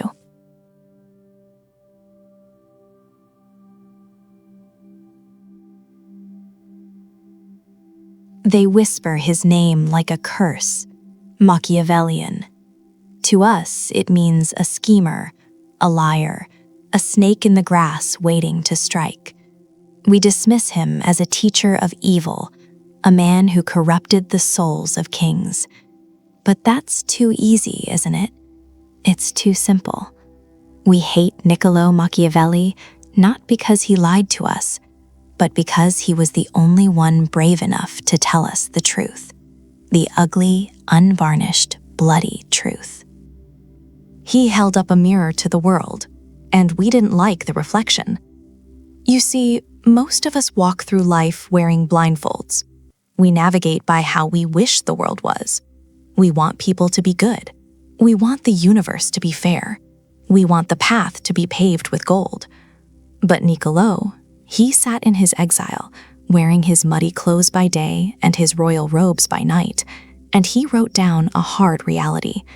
He said, "A man who neglects what is actually done for what ought to be done will learn his destruction rather than his preservation." Read that again. Feel the weight of it. If you want to reinvent yourself, you have to stop living in the fantasy of what ought to be. You have to look at the wreckage of your life, the habits, the failures, the people who drained you, and you have to see it for what it is, not what you hoped it would be. That is the first lesson, the effective truth. You cannot navigate a storm if you're pretending the sun is out. And then there is the matter of luck, or as he called it, fortuna. He didn't see luck as a random roll of the dice. He saw it as a violent river, a torrential flood that tears down trees and buildings, washing away everything in its path. We've all felt that, haven't we? That moment when life just sweeps you off your feet. You lose the job, the heart breaks, the sickness comes. It feels hopeless. But listen to what he says. He tells us that while we cannot stop the river, we can build dikes and levees when the waters are calm. We can prepare. This is the dance between fortuna and virtù. Not virtue in the religious sense, but prowess, skill, strength, the ability to impose your will on a chaotic world. To reinvent yourself is to stop being a victim of the river. It is to spend your quiet days building the levees so that when the flood comes, and it always comes, you do not drown, You channel the water. You use the chaos. But strength isn't enough. Niccolo whispered another secret, one we often forget in our obsession with being good. He told us to look at the beasts, the lion and the fox. The lion can fight off the wolves, but he walks right into traps. The fox? The fox can smell the trap a mile away, but the wolves will eat him alive. You have to be both. One must be a fox to recognize traps, and a lion to frighten wolves. How often have you failed because you were only one? Maybe you were too aggressive, roaring at the world, and you walked straight into a snare.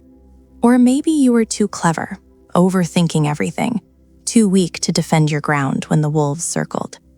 To change, you must adopt the nature of the beast that the moment requires. Be fluid, be adaptable. Don't cling to a single identity. And finally, there is the hardest pill to swallow, the one that makes us shiver. It is much safer to be feared than loved. Now, don't misunderstand. He isn't telling you to be a tyrant in your own life. He isn't telling you to be cruel. He is talking about respect. He is talking about control. Love is fickle. People love you when it suits them, and they leave you when it gets hard. But respect is a bond they cannot break. When you are reinventing yourself, you must govern your own soul like a prince governs a state. There are parts of you, lazy, fearful, destructive parts, that will rebel. You cannot love them into submission. You must rule them. You must be ruthless with your own weaknesses. You must fear your own potential for failure more than you love your comfort. So don't look away from the darkness. Step into it. Take the crown. Because if you cannot rule yourself, the world will rule you, and the world is not a kind master.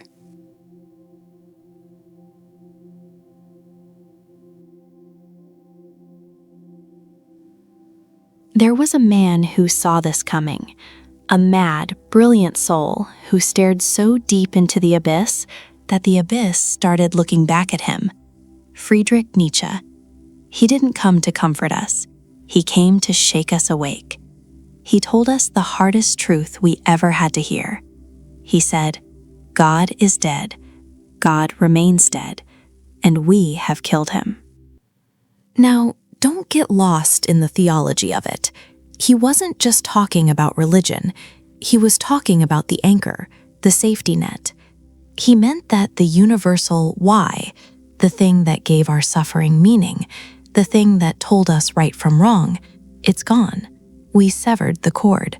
And now we are free, terrifyingly, horribly free. We are straying as through an infinite nothing. Do you not feel the breath of empty space? Has it not become colder?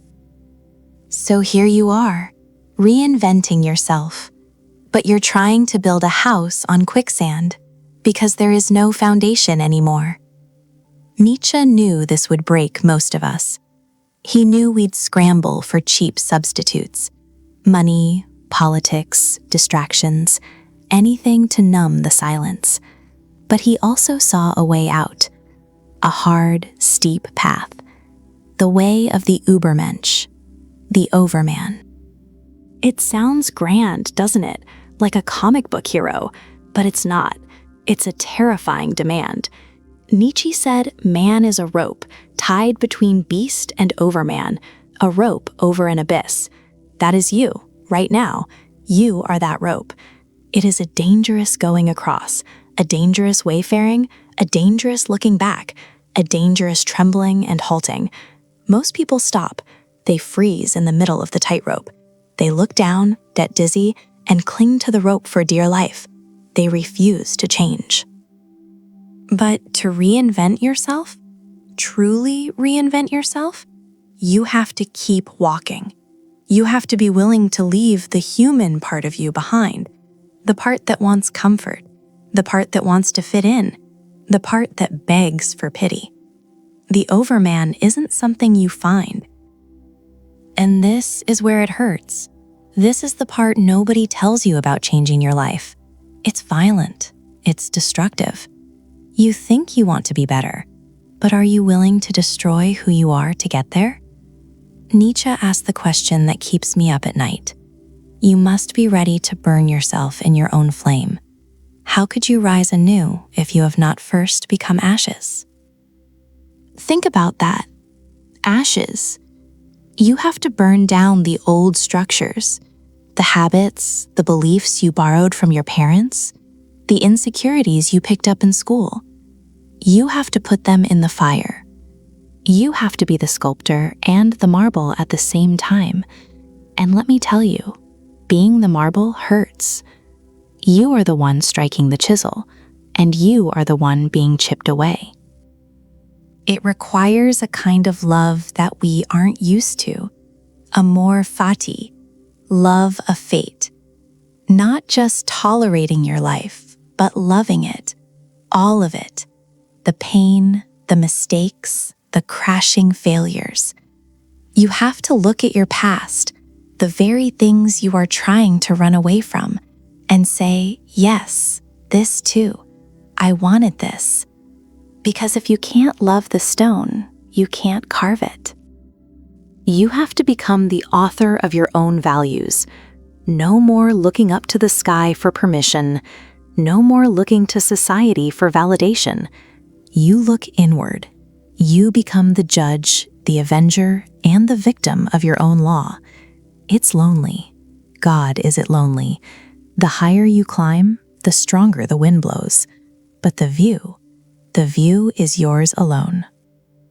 So, are you the beast, content to graze with the herd? Or are you the bridge, the lightning? The reinvention you're seeking isn't a new haircut or a new job. It's an overcoming, a self-overcoming. It is the realization that what is great in man is that he is bridge and not an end. Walk the rope. Don't look down.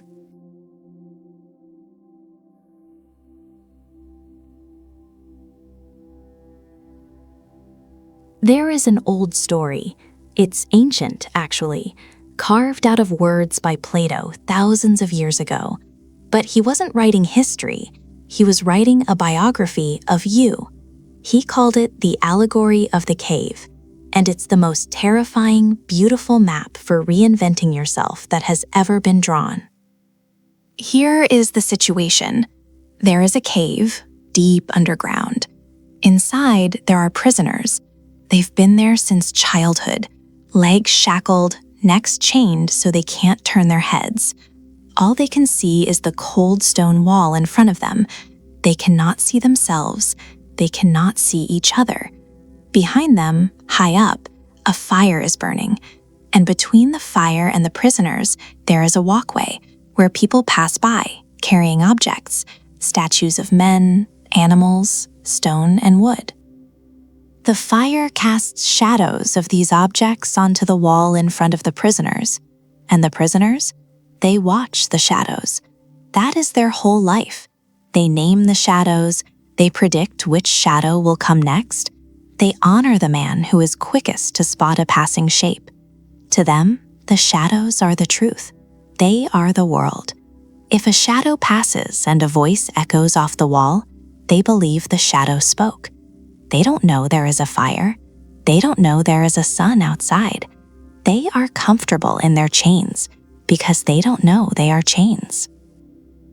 Plato looked at this grim scene and said quietly, "They are like us." That is the first hard truth you have to swallow if you want to change. You are in the cave. We all are. We chase ghosts. We worry about status, about opinions, about money, about being normal. We let society project images onto the wall of our minds, and we call it reality. But it's just a puppet show. Reinvention, true reinvention, isn't about rearranging the shadows on the wall to make a prettier picture. It's about breaking the chains. But here's the part nobody tells you about changing your life. It is violent. In the story, if a prisoner is freed, he doesn't run out laughing. He stands up and his limbs scream in pain because they haven't moved in years. He turns around and the light of the fire burns his eyes. He is dazzled, confused. He wants to turn back.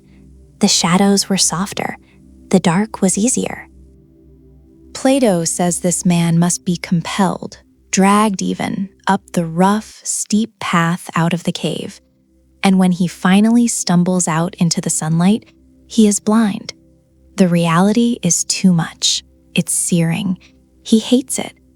This is why we fail to reinvent ourselves so often, because the light of truth hurts. Seeing yourself clearly, your flaws, your wasted time, your potential, is blinding. It is easier to look at the wall. But slowly the eyes adjust. You look at the shadows on the ground, then the reflections in the water, then the trees, and finally you look up at the sun itself. You see the source of all life. You realize that the awards and the fears down in the cave were laughable. They were dust. You understand finally that the unexamined life is not worth living, not because it's a rule, but because a life in the dark isn't a life at all. It's a coma. So you are free. You are awake. But the story doesn't end there. And this is the saddest part. The free man remembers his friends. He remembers the people still chained up, betting on shadows. So he goes back down. He descends into the misery to tell them the truth. Look, there is a sun. There is a world of color. You are looking at nothing. But his eyes are used to the sunlight now. In the darkness of the cave, he stumbles. He looks awkward. He looks foolish. And the prisoners, they don't want to hear it. They laugh at him. They say, "You went up and you came back with your eyes ruined." They say his journey made him stupid. They love their chains so much that Plato says if he tried to free them, they would kill him. We can easily forgive a child who is afraid of the dark. The real tragedy of life is when men are afraid of the light. Reinventing yourself means you will be misunderstood. It means you will seem foolish to the people who are still watching the wall. You will stumble when you try to play their games again, because you know the games aren't real. That is the price of the sun. You have to be willing to walk away from the shadows, to endure the blinding pain of the light, and to accept that you can never really go back. The cave is closed to you now. You have seen the fire. So the question isn't whether you can change. The question is, are you brave enough to turn around?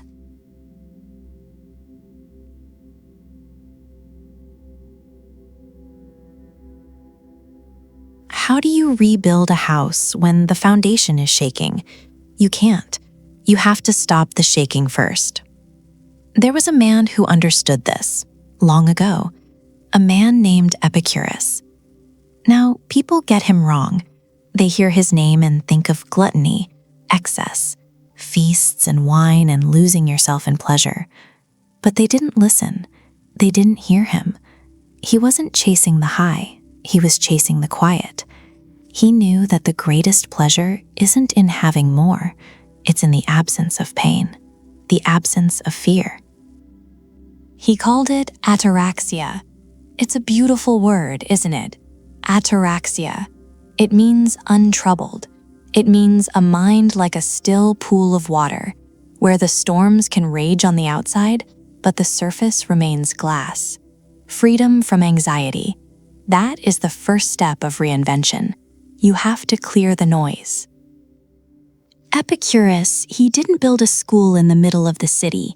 No, he bought a garden, just a garden, outside the walls of Athens, and he invited his friends. That's it. He knew that of all the things wisdom provides to make us entirely happy, much the greatest is the possession of friendship.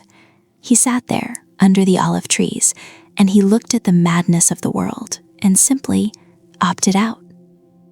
He told us, do not spoil what you have by desiring what you have not. Think about that. How often do we ruin our today because we are terrified of tomorrow? We starve ourselves of joy right now because we're hungry for something that hasn't even happened yet. It's madness. To reinvent yourself, you have to look at your desires. Really look at them. Which ones are yours and which ones were put there by someone else? Epicurus said that he who is not satisfied with a little is satisfied with nothing. That's the hard truth. If you can't find peace in a cup of water and the sun on your face, $1 million won't give it to you either. It'll just buy you a more expensive kind of anxiety.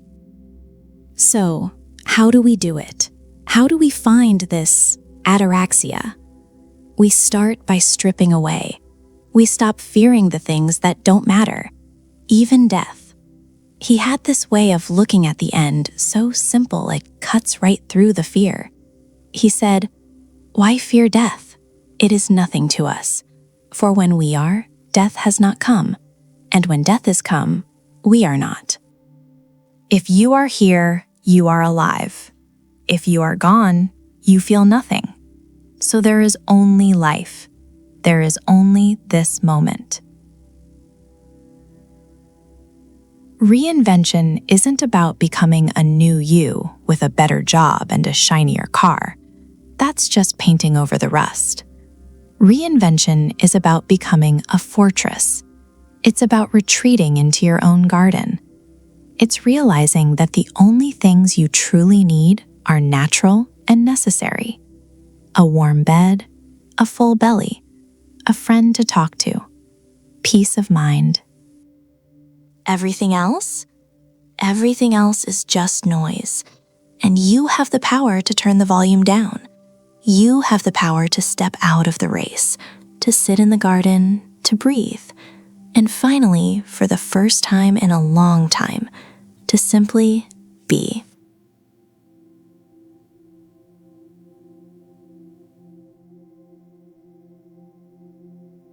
There was a man who understood this better than anyone, Marcus Aurelius. You've heard the name. History calls him the philosopher king, but that makes him sound too distant, too marble. He wasn't marble. He was flesh and blood, and he was tired. He was the most powerful man in the world, yet he spent his nights in a cold tent on the edge of the frontier, surrounded by barbarians, plague, and betrayal. His children died. His friends conspired against him. The weight of an empire was crushing his spine. He didn't have the luxury of running away to find himself. He couldn't quit his job and backpack through Europe. He was stuck. And in that darkness, by the flickering light of a lamp, he wrote to himself, not for fame, not for us, but just to keep his own sanity intact. He looked at the chaos of his life, the wars, the sickness, the relentless pressure, and he wrote down a secret that changes everything. He wrote, "The impediment to action advances action. What stands in the way becomes the way." Read that again. Feel the texture of it. It sounds insane at first. When a wall blocks your path, you think the path is gone. You think you've failed. You think the universe is punishing you. But Marcus was saying something different. He was saying the wall is the path. The thing you are running from is the exact place you need to go. This is the art of turning things upside down. It's mental alchemy. You lost your job? That's not just a tragedy. It's the forced freedom you were too scared to take for yourself. You got your heart broken? That's not just grief. It's the deepening of your soul, the cracking open of a shell so you can finally feel something real. The obstacle isn't a stop sign, it's a directional arrow. We spend so much energy wishing things were different. We scream at the rain for being wet. We cry because the road is rocky. But the road is rocky because it's a mountain, and you are climbing. You can't climb a smooth surface. You need the jagged edges to get a grip. So how do you use this? You stop looking for the exit. You look at the thing blocking you, the fear, the lack of money, the criticism, the age in the mirror, and you say, "This is my fuel." Think of a fire, a blazing fire. It doesn't matter what you throw into it.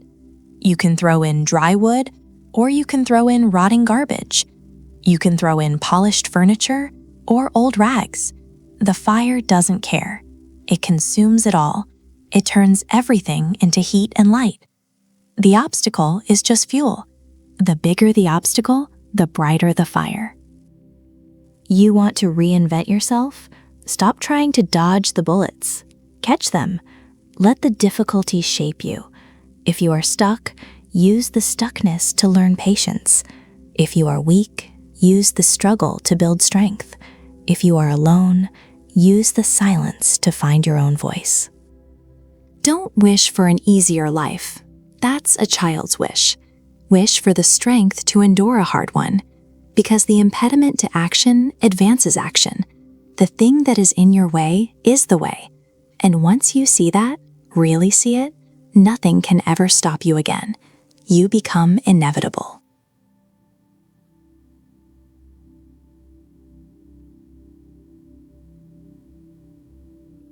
I want to tell you about an old man. They called him the Old Master, Lao Tzu.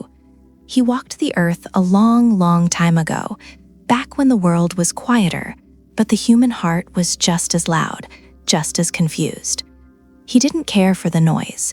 He didn't care for the accolades or the titles. He cared about the way, the flow of things. And he had this radical, terrifying idea.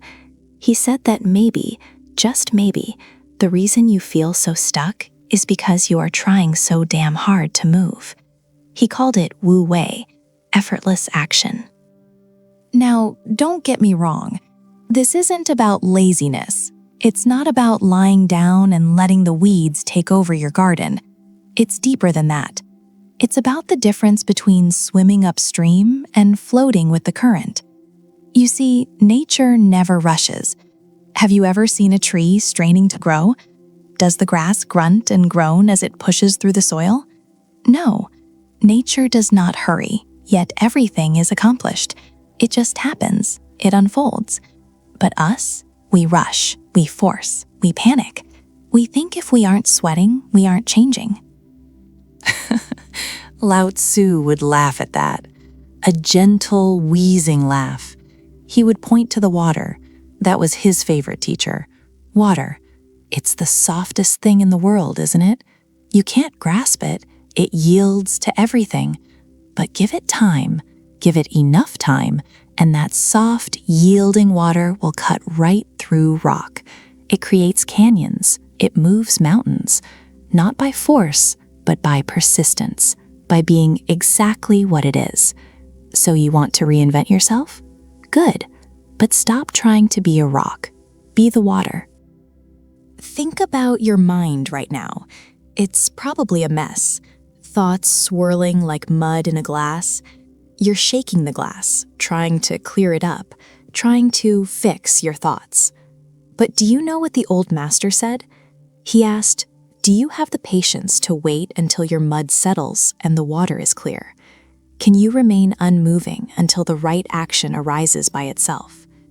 That's the hard part, the waiting, the not doing. We are terrified of the silence because we think silence is empty, but silence is where the answers live. When I let go of what I am, I become what I might be. That's the secret.